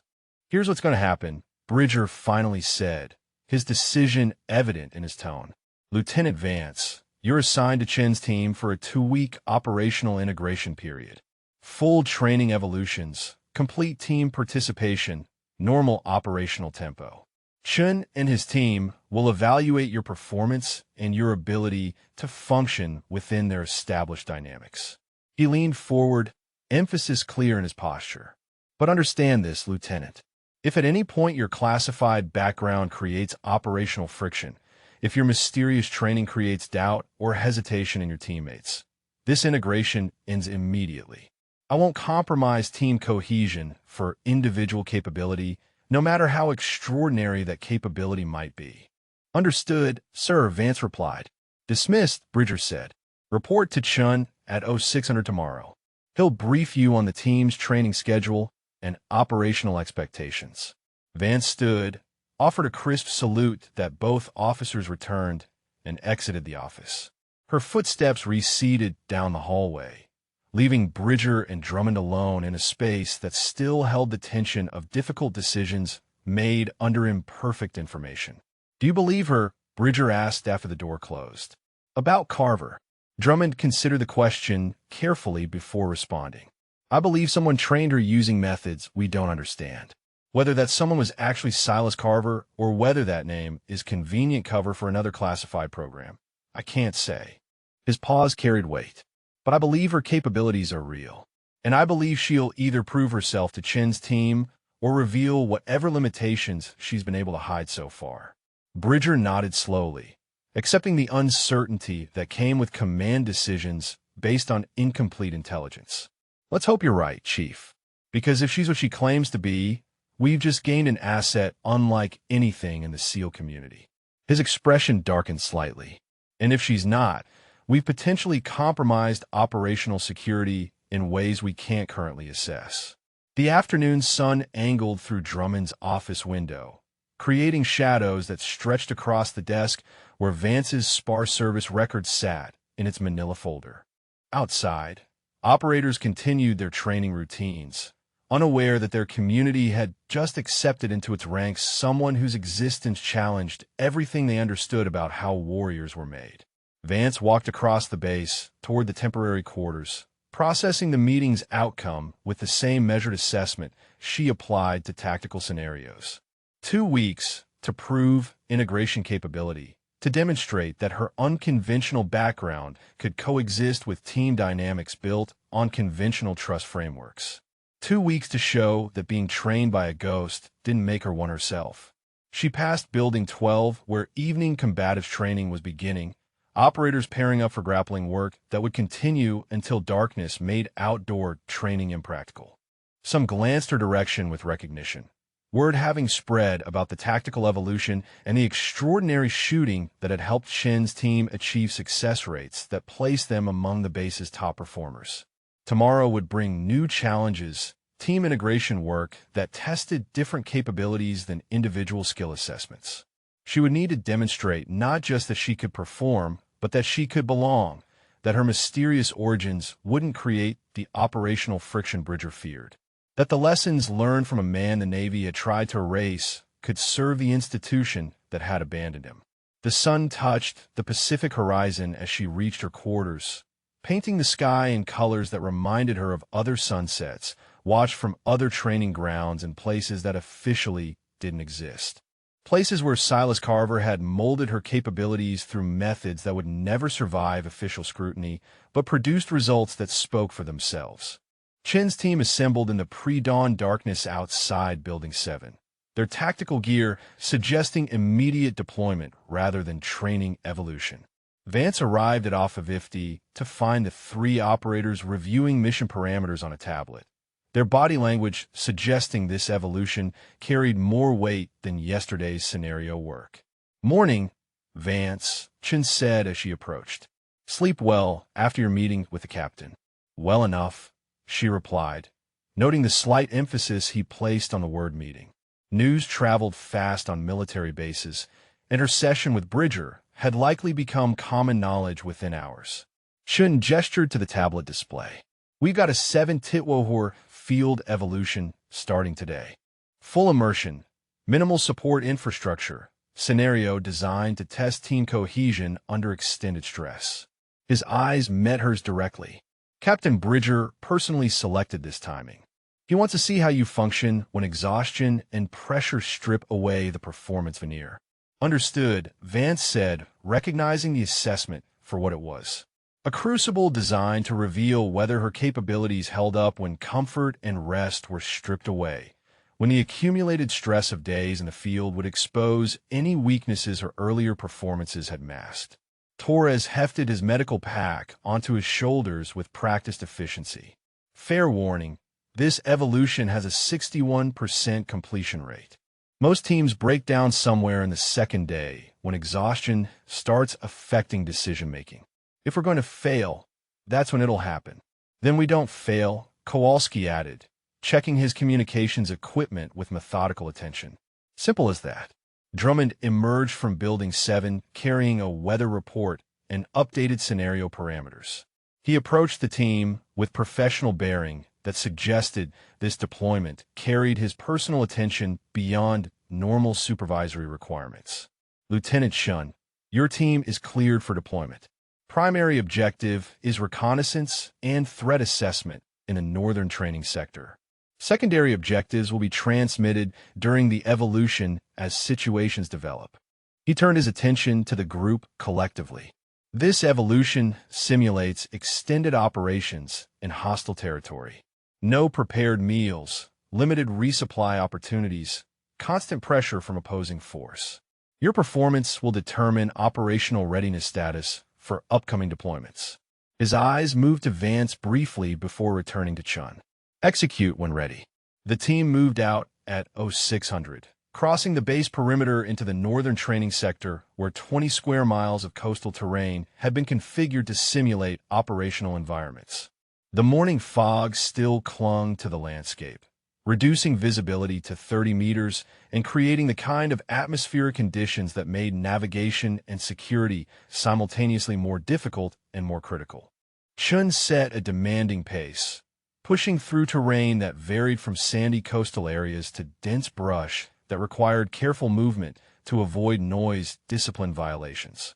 Vance positioned herself in the team's rotation according to Chen's direction, taking point when assigned and falling back to rear security when the tactical situation required it. By noon, they had covered 8 miles, established their first surveillance position, and completed initial reconnaissance of the designated target area. The work was technically proficient but relatively straightforward, standard procedures that any competent team could execute. The real test, Vance understood, would come when exhaustion and accumulated stress began degrading performance and revealing how operators handle deteriorating conditions. The first complication arrived at 1500 hours. Drummond's voice came through their encrypted radio with updated scenario parameters. Primary target has relocated to grid coordinates November 73421. New position is elevated terrain with limited approach options and enhanced security presence. Recommend tactical assessment before commitment. Chin studied the topographic data on his tablet, his expression showing professional concern about the change situation. That location's going to be a problem. Limited cover on approach, excellent sight lines for defenders. We try to move on that position during daylight, and will be spotted before we get within useful observation range. Night approach, Torres suggested. Wait for darkness. Use thermal limitations to mask our movement. That puts us 12 hours behind schedule, Kowalski countered. Scenario timeline expects reconnaissance completion by dawn tomorrow. We wait for darkness tonight. We're already failed on time requirements.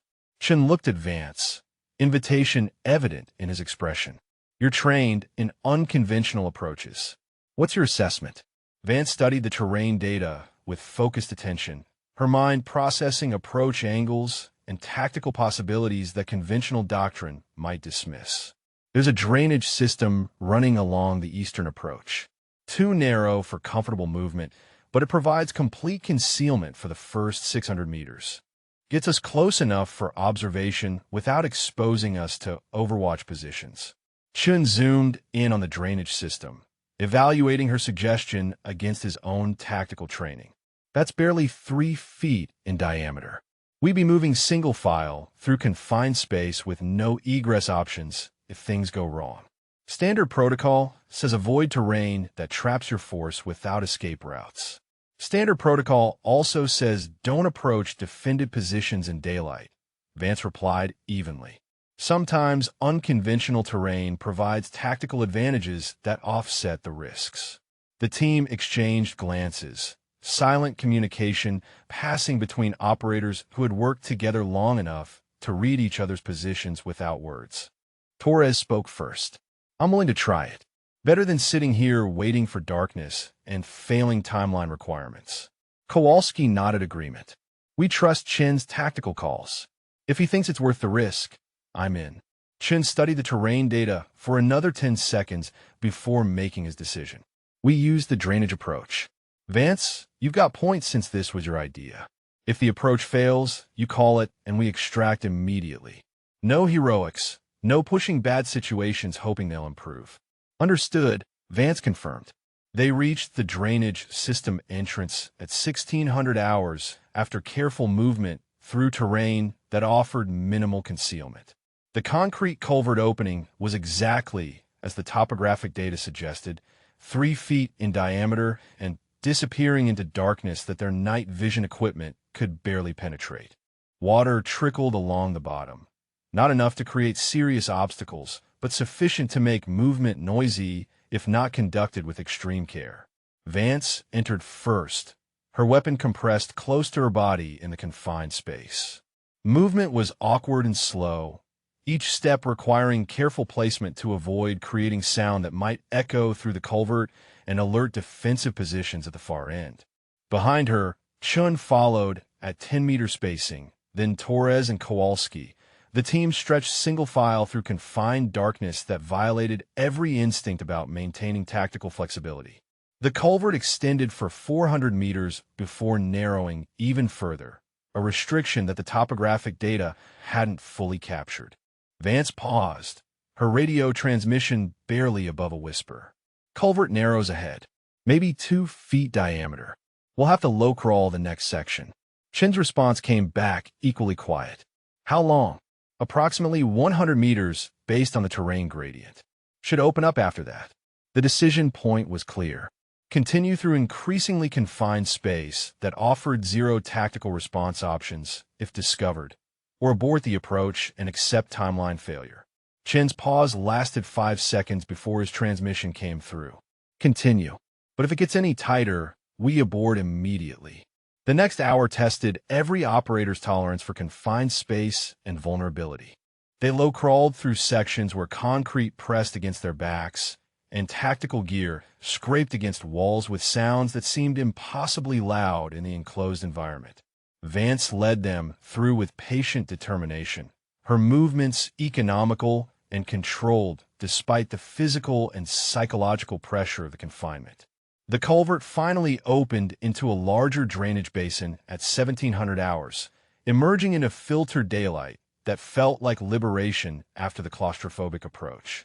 Vance held position while the team reassembled, checking each operator's condition and equipment status before proceeding to the final observation position. Chin's quiet assessment carried genuine respect. That was some of the most uncomfortable movement I've done in 10 years of operations. But it worked. We're in position with 2 hours of daylight remaining and 0 indication the defenders detected our approach. They established their surveillance position in terrain that offered excellent sight lines to the target area while providing concealment that conventional approaches would never have accessed.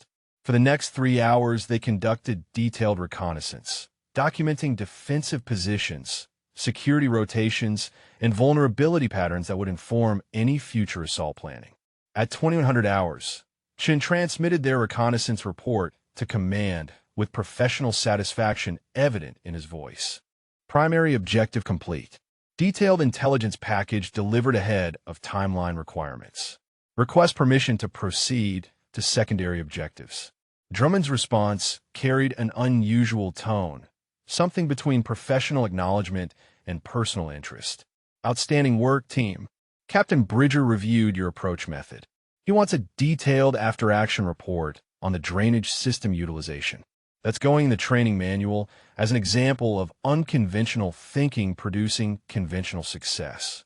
The acknowledgement settled over the team like validation, confirmation that their risk-taking had been recognized as tactical innovation rather than reckless deviation.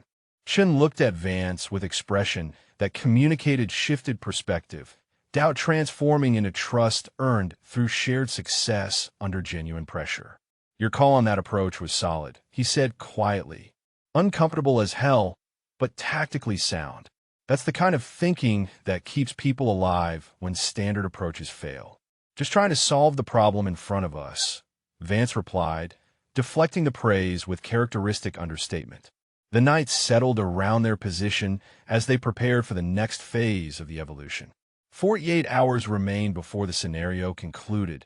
48 hours where exhaustion would accumulate and decision-making would degrade, where the team's cohesion would either strengthen through shared hardship or fracture under the accumulated stress that had defeated 61% of previous attempts. But something had shifted in the darkness of that culvert. Some invisible barrier crossed through shared vulnerability and mutual trust. Chin's team was no longer 3 experienced operators and 1 mysterious unknown. They were becoming something more fundamental, a unit bound by demonstrated competence and willingness to share risk in pursuit of mission success. Vance settled into her security rotation watch, scanning the darkness through night vision equipment while her teammates rested in brief cycles that would sustain them through the coming days. Above them, stars emerged from coastal fog with crystalline clarity, ancient light illuminating terrain where modern warriors tested themselves against challenges designed to reveal their essential capabilities.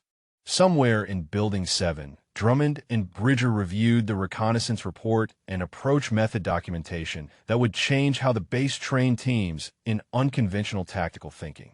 They discussed integration progress and capability demonstration with the careful language of commanders who recognized they were witnessing something unusual, an operator whose mysterious origins were being slowly validated through accumulated performance under increasingly demanding conditions.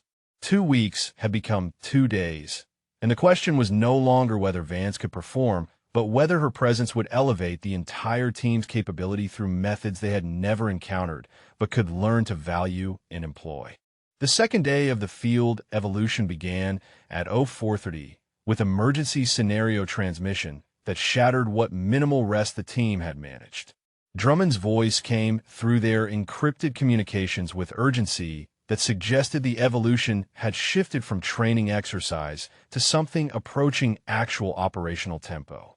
All teams, priority update. Primary scenario has been escalated. Opposing force has captured friendly personnel at grid coordinates November 8, 7253. Time-critical hostage rescue required. Rules of engagement are weapons-free on confirmed hostiles. Extreme caution around hostage positions. This is your final objective. Success or failure determines operational readiness status. Chun was fully alert within seconds, his team following suit with the practiced efficiency of operators who could transition from sleep to combat readiness without the luxury of gradual awakening. He pulled up the grid coordinates on his tablet, his expression showing immediate concern about what the data revealed. "That's 12 miles from our current position," he said quietly. "Over terrain that's going to be difficult in darkness. They're expecting us to cover that distance, conduct tactical assessment, and execute a hostage rescue before dawn." His pause carried weight. This is the design failure point, where exhaustion meets impossible timeline, and teams make mistakes that get them disqualified. Torres checked his medical supplies with methodical attention, his movements suggesting he was preparing for actual casualty treatment rather than simulated scenarios. "If we're going to attempt this, we need to move now. Every minute we spend planning is a minute we don't have for execution." Kowalski was already breaking down their surveillance position, packing equipment with practice speed. "What's the approach strategy? We can't afford to waste movement on bad tactical decisions." Chun looked at Vance, the question implicit in his expression. "You've been right about unconventional approaches so far. What do you see that I'm missing?" Vance studied the terrain data with focused intensity, her mind processing possibilities that conventional training might dismiss. "The direct route is 12 miles through difficult terrain, but there's a coastal access road that runs within 2 miles of the objective. Technically off-limits for the evolution because it's considered too easy." His pause was brief. "Unless we justify its use through tactical necessity." "That's bending the scenario rules," Torres observed, though his tone suggested interest rather than criticism. "The scenario rules say use tactical judgment appropriate to the situation," Vance countered. "Time-critical hostage rescue with lives at stake. In a real operational environment, we'd use whatever assets were available, including roads that get us to the objective faster." Chun considered the argument for 5 seconds before making his decision. "We use the coastal road. If command disqualifies us for tactical innovation, that's a conversation worth having. Better than failing because we stuck to artificial limitations while notional hostages died." They reached the coastal access road at off 500 after rapid movement through terrain that left all 4 operators breathing hard despite their excellent conditioning. The road surface allowed faster movement than cross-country navigation, cutting their transit time to the objective area by nearly 40%. They covered the distance in 70 minutes, arriving at a position overlooking the hostage location with sufficient darkness remaining to conduct tactical assessment before sunrise. The hostage location was a converted warehouse structure surrounded by open ground that provided excellent fields of fire for defenders while offering minimal cover for approaching rescue forces. Through their optics, they could identify 8 opposing force actors maintaining security positions, their posture suggesting professional competence rather than scripted negligence. Standard hostage rescue doctrine called for extensive surveillance, detailed planning, and coordinated assault with overwhelming force. Chen's team had none of those luxuries. They had 30 minutes until sunrise would eliminate darkness as a tactical advantage for operators against 8 defenders, and hostages whose exact location within the structure remained unknown. "This is impossible," Kowalski said quietly, his professional assessment matching what all 4 operators understood. 8 defenders in prepared positions, open approach terrain, unknown hostage location. "We're set up to fail." Chen's expression showed a team leader confronting a scenario designed to exceed his capability. Maybe that's the point. Maybe Bridger wants to see how we handle impossible situations, whether we attempt it anyway or call for support that isn't coming. Vance continued studying the target through her optic, her attention fixed on details others might dismiss. The defenders are rotating positions every 15 minutes. Professional pattern, good security practice. But watch the northwest corner during rotation. For about 45 seconds, there's a sightline gap where the outgoing guard has moved and the incoming guard hasn't reached full position. Torres adjusted his optic to the northwest corner, observing through a full rotation cycle before confirming Vance's assessment. She's right. 45-second window. But that's not enough time to cross the open ground and breach the structure.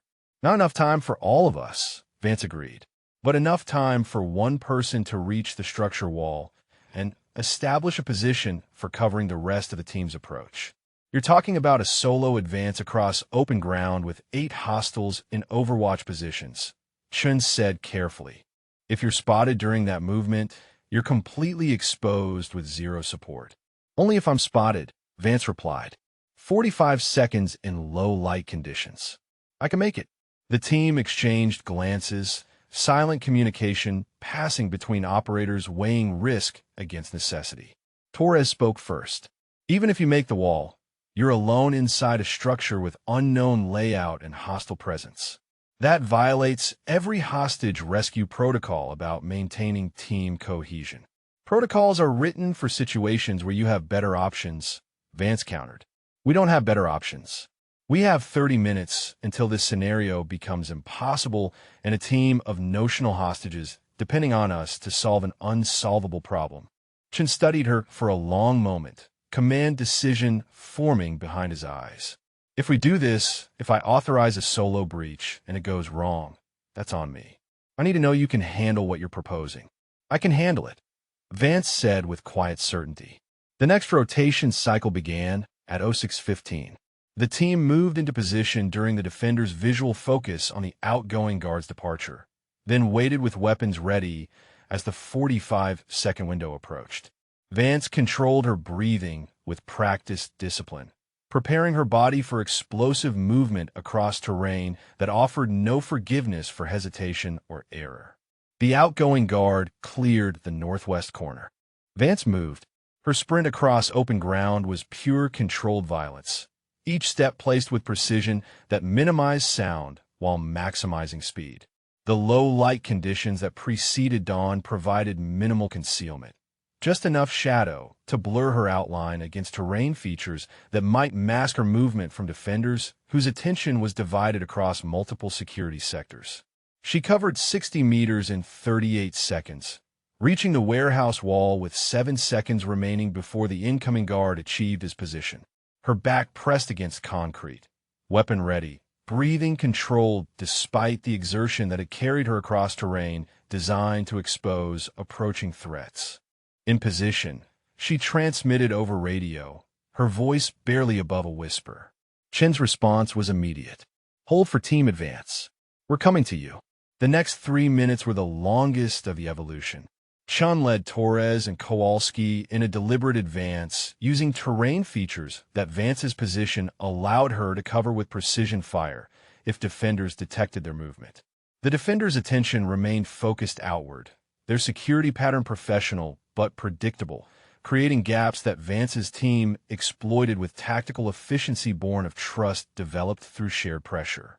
By 0620, all four operators were positioned against the warehouse wall, ready to breach a structure whose interior remained unknown and whose hostage locations could only be estimated. Chun made final equipment checks with hand signals, then looked at Vance with expression that communicated respect earned through accumulated performance under impossible conditions. "Your call got us here," he said quietly. "You've got point on the breach. Show us how your ghost trainer would handle this." Vance moved to the breach point, a service door that represented the structure's most vulnerable entry. She tested the handle with careful pressure, finding it unsecured in a way that suggested either poor security practice or deliberate trap, depending on perspective. Behind her, the team stacked in entry formation, weapons ready, trust absolute despite the unknown dangers waiting beyond the door. She opened the door in one smooth motion and entered the darkness beyond with weapon raised and senses hyper-alert for threats that could materialize from any direction. The interior space was vast and cluttered, industrial equipment creating visual obstacles and acoustic confusion that made threat identification exponentially more difficult. Movement left, she transmitted, her weapon tracking toward shadow that resolved into an opposing force actor whose surprise at their presence lasted just long enough for Vance's ammunition round to mark him as eliminated. Second hostile right side, upper level. Chen's weapon spoke, his shot as precise as Vance's, his positioning allowing him to cover angles she couldn't while maintaining formation integrity. They moved through the warehouse with controlled aggression, clearing rooms and identifying threats with efficiency that seemed impossible given their exhaustion and the scenario's design complexity.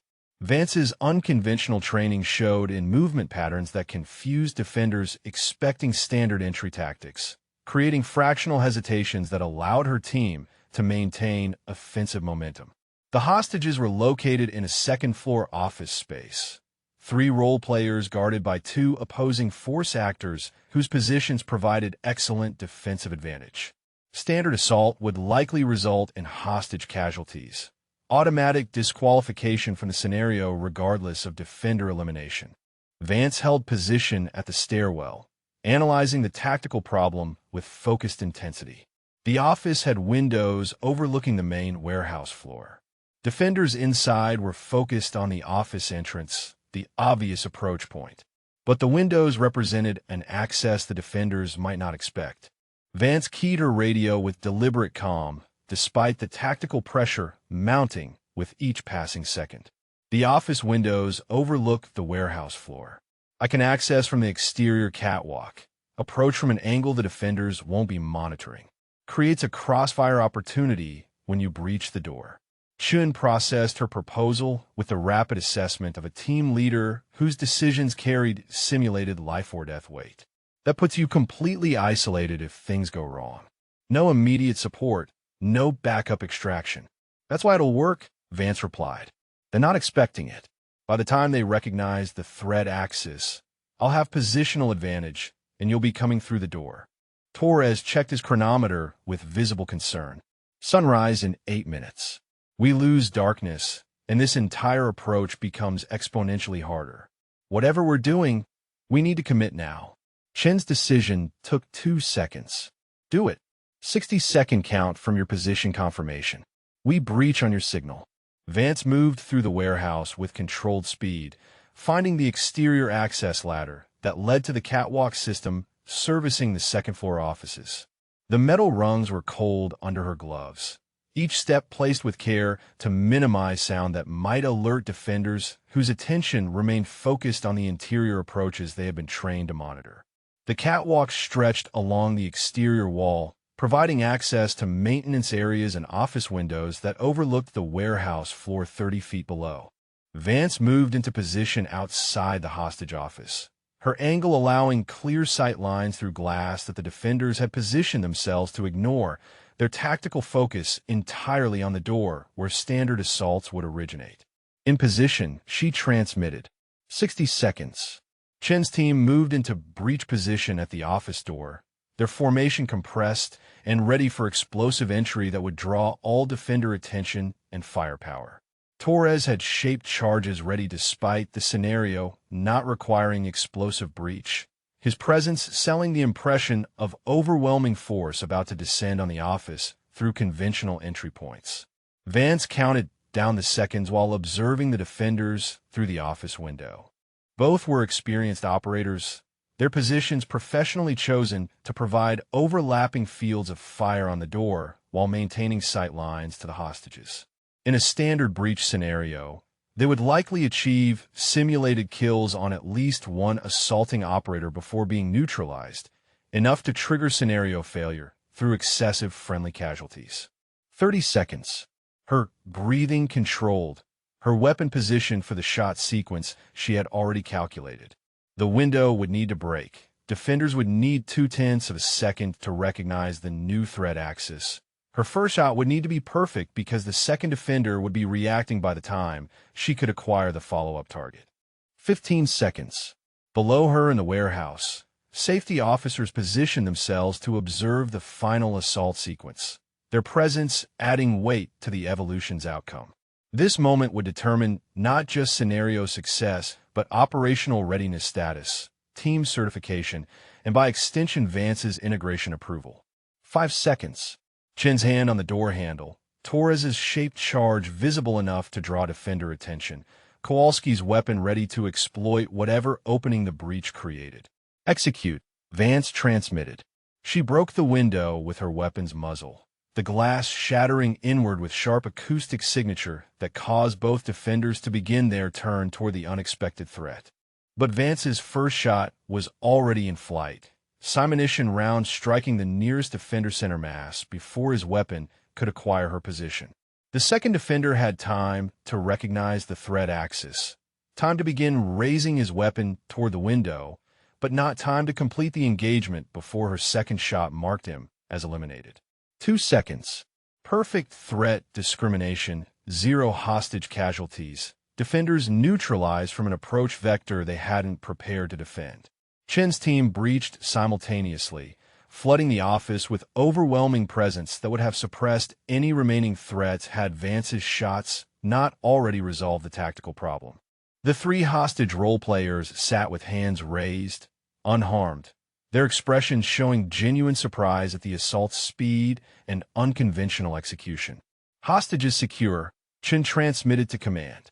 All opposing force neutralized. 0 friendly casualties. Mission complete. The silence on the radio lasted 3 seconds before Drummond's voice came through, carrying an unusual tone that suggested he was reading results that exceeded his expectations. Time of mission completion, 0627. Total evolution time from initial deployment, 14 hours. Scenario success with exceptional tactical innovation noted. His pause was deliberate. Return to base for debrief. Captain Bridger wants immediate after-action review. The team extracted from the warehouse into morning light that had fully broken, the coastal sunrise painting the training area in colors that seemed too beautiful for terrain, where impossible scenarios tested human capability to its limits. They moved toward the extraction point with a loose formation of operators whose shared success had transformed team dynamics in ways that transcended individual performance. That window approach, Chun said as they walked, his tone carrying professional admiration mixed with lingering disbelief. That's not in any tactical manual I've studied. Where did you learn to think like that? Someone taught me that doctrine is a starting point, not a limitation, Vance replied. That the best tactical solutions often come from seeing geometry others dismiss as irrelevant. Your ghost instructor, Torres added, the nickname already becoming shorthand for the legendary trainer whose existence the team had accepted as fact through accumulated evidence of his methods manifested in Vance's capabilities. The debriefing room in Building 7 was packed when they arrived at 0800. Captain Bridger sat at the head of the conference table, Drummond and Halloran flanking him, with Morrison, Reese, and 4 other senior SEAL instructors occupying remaining seats. The assembled leadership represented the base's tactical brain trust, operators whose combined experience exceeded 2 centuries of special warfare operations. Bridger gestured the 4-person team to seats facing the assembled instructors. Lieutenant Chun, his voice carried command authority that filled the room. Walk us through your tactical decision-making. Particular attention to the approaches that deviated from standard doctrine.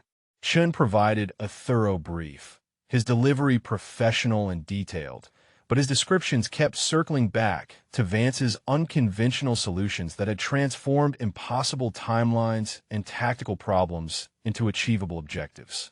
The drainage culvert approach, the coastal road utilization, the solo sprint across open ground, the window breach that had resolved the hostage rescue with 0 casualties.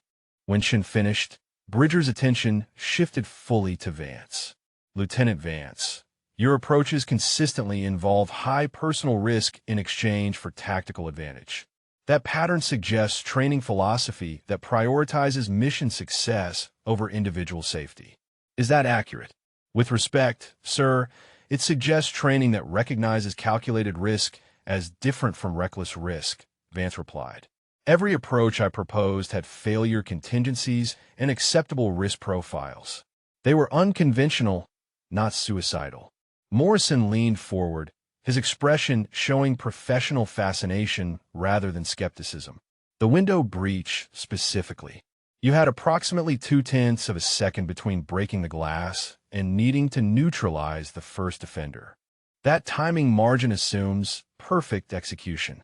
What was your confidence level that you could achieve that precision? Absolute confidence, sir, Vance said without hesitation. Because that's not the hardest shot I've made. It's not even close. The room went quiet for 3 seconds as the implication settled. Reese broke the silence with careful question. You're saying your instructor, this Silas Carver, trained you in environments more demanding than operational scenarios we can create in training evolutions. Significantly more demanding, sir, Vance confirmed. Every evolution you've tested me in represents simplified versions of situations I practiced thousands of times in conditions designed to exceed actual operational stress. Bridger stood and walked to the window overlooking the base, his command presence evident in posture that suggested decisions forming through careful analysis. The room waited while he processed information that challenged fundamental assumptions about training progression and capability development.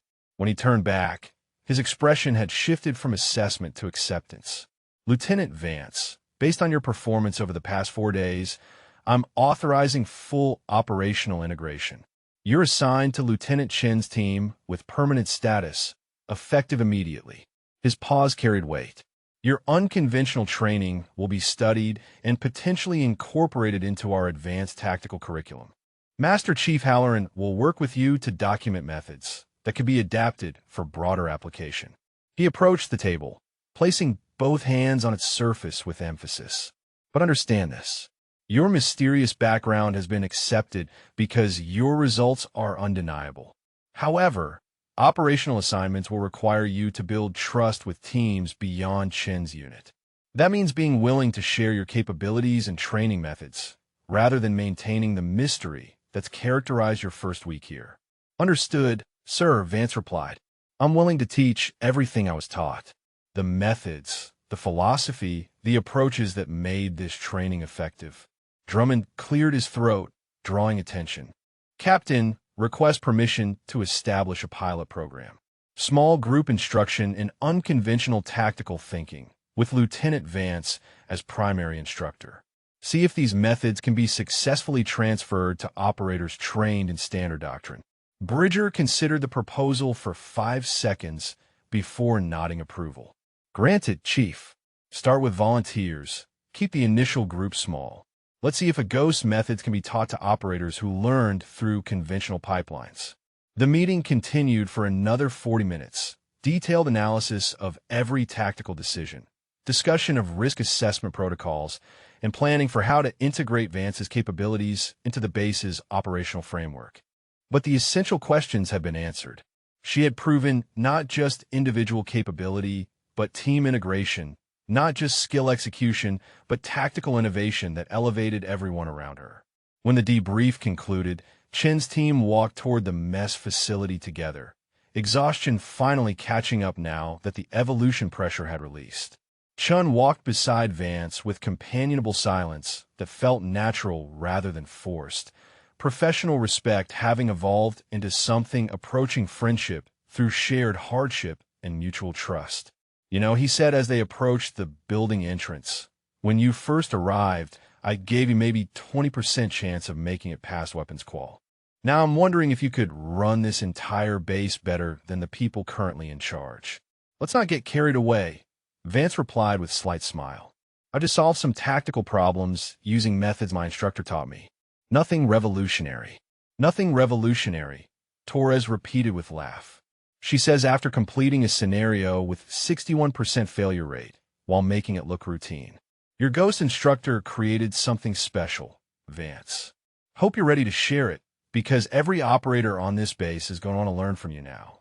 3 weeks after the hostage rescue evolution, Vance stood at range 4 with 12 volunteer operators assembled for the first session of what the base had officially designated Advanced Unconventional Tactics Instruction.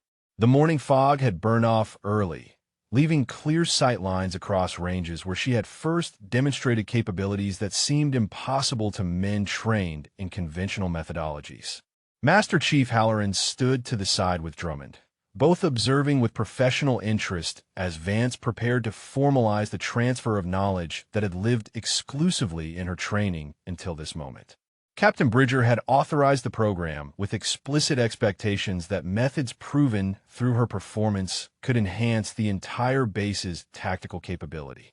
The 12 volunteers represented the base's most experienced operators, men who had recognized in Vance's approach as something worth learning despite the discomfort of acknowledging that their years of conventional training had missed possibilities she accessed naturally. Chun, Torres, and Kowalski occupied the front row, their presence lending credibility to instruction from an operator who had proven herself through shared hardship rather than rank or reputation. Vance surveyed the assembled operators with calm assessment before beginning. "Everything you've learned about tactical doctrine is correct. Standard approaches exist because they work reliably across most operational scenarios. What I'm going to teach you isn't replacement doctrine. It's supplementary thinking for situations where standard approaches fail or prove inadequate." She gestured toward the range where targets waited at various distances.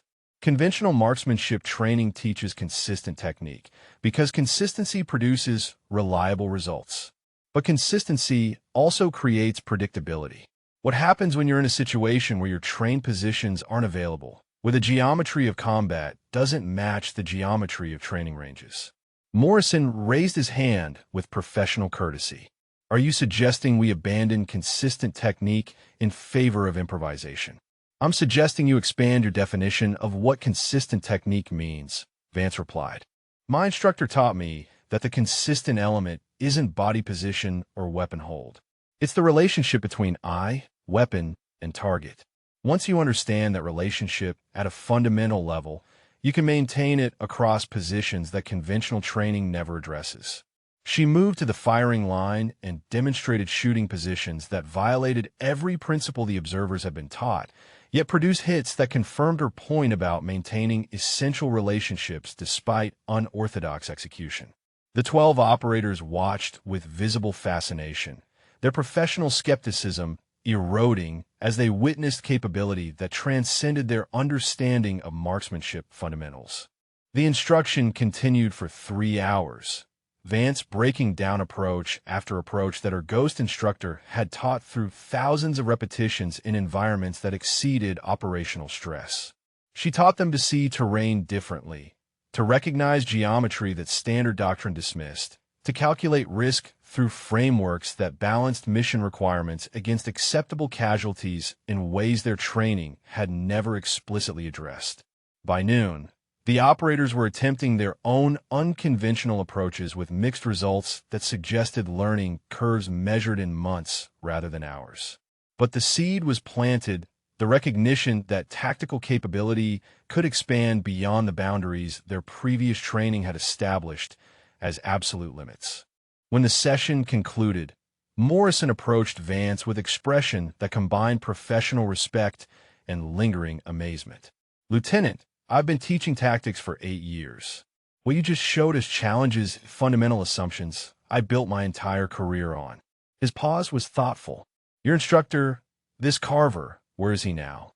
Because the entire special operations community would benefit from access to his methods.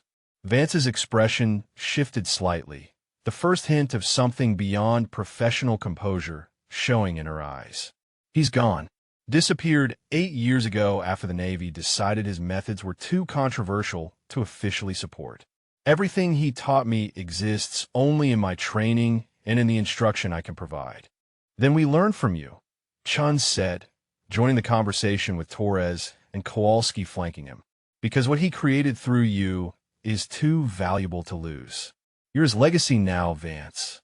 The proof that unconventional thinking produces unconventional capability." The afternoon brought a different kind of validation. Captain Bridger requested Vance's presence in his office at 1400 hours for what his aide described as important discussion regarding her operational future. She arrived with the same professional composure that had characterized every interaction, though the accumulated acceptance she had earned over 3 weeks had softened some of the isolation her mysterious background had initially created. Bridger gestured her to a seat across from his desk, his manner suggesting this conversation would be collaborative rather than hierarchical. "Lieutenant Vance, your integration here has exceeded every expectation. The tactical instruction program is already showing promise. Chin's team performance has improved measurably. Other teams are requesting access to your methods." He leaned forward with emphasis clear in his posture. "Naval Special Warfare Command has taken notice.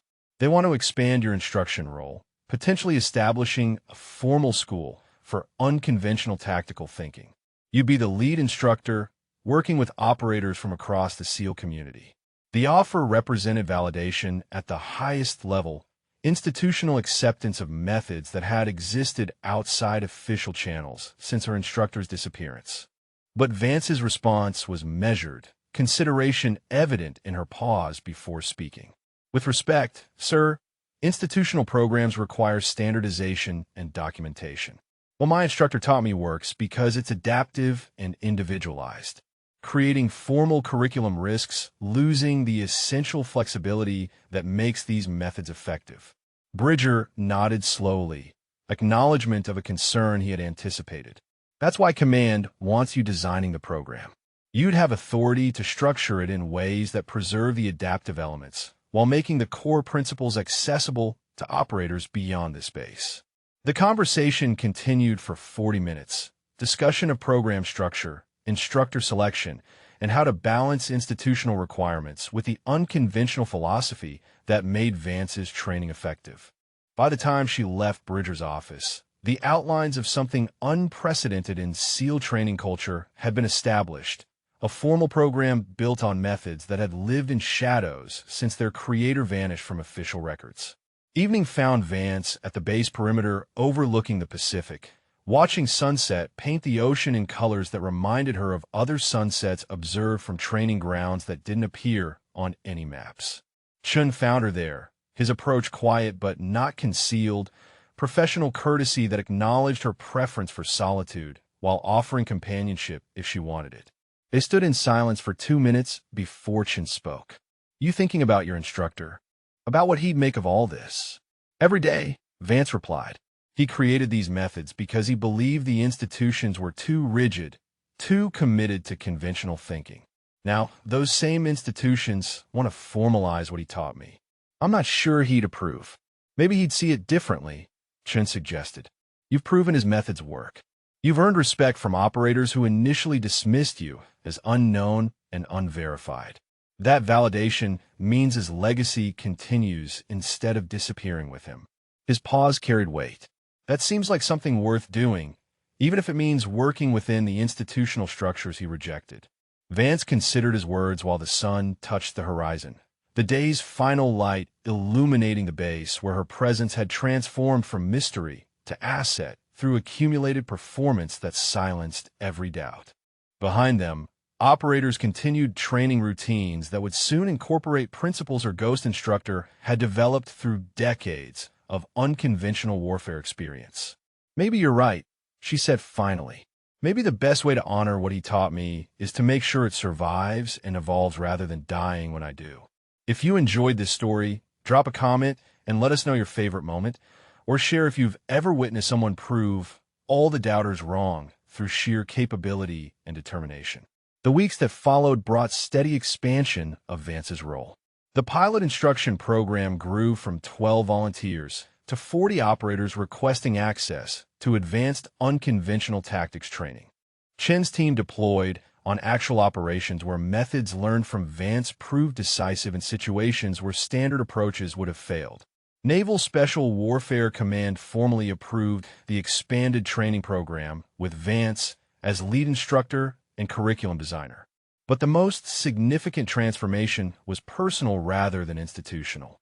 Vance had arrived at the base as a ghost herself, an operator with no verifiable history and capabilities that seemed disconnected from any recognized training pipeline.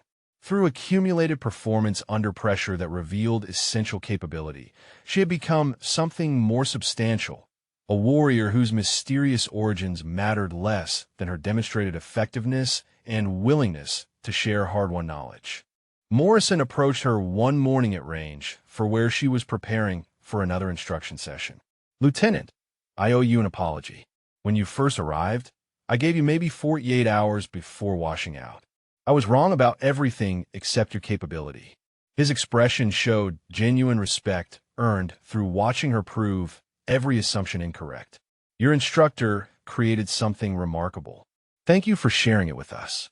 The acknowledgement meant more than Morrison could know, validation from a skeptic whose doubt had been honest rather than hostile. Vance accepted it with quiet grace that had become her characteristic response to the recognition that now came regularly from operators who had witnessed her transformation from unknown to essential. 6 months after her arrival, Vance stood before a class of 30 operators representing every SEAL team on the West Coast. Behind her, Captain Bridger observed with satisfaction of a commander whose gamble on an unknown operator had produced capabilities that elevated his entire command. Beside him, Drummond and Halloran maintained quiet conversation about how far the program had come from that first morning when a mysterious lieutenant had presented orders that raised more questions than they answered. On the firing line, Vance began another instruction session, breaking down principles that her ghost instructor had taught through methods the Navy had once rejected as too controversial. But those methods were finding new life through her teaching. Silas Carver's legacy spreading through the SEAL community, not as legend or rumor, but as documented capability that operators could learn and employ.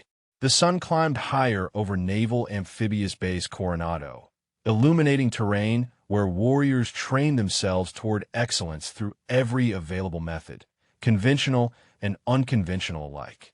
Among them moved an operator who had arrived as mystery and remained as teacher, living proof that extraordinary capability could emerge from training that existed outside institutional boundaries, and that the best way to honor a ghost was to ensure his methods survived in the warriors he had helped create.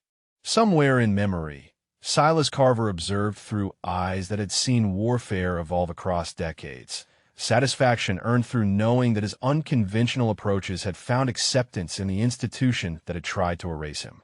His student had become his legacy, and through her teaching, his methods would shape SEAL operations for generations that would never know his name, but would benefit from his revolutionary understanding of how warriors were made. The story that began with doubt expressed through betting and dismissive glances had transformed into validation written in operational success and institutional acceptance. Lieutenant Kira Vance had proven not just our own capability, but the value of thinking that transcended conventional boundaries, demonstrating that sometimes the most effective warriors emerge from training that institutions couldn't control or fully understand.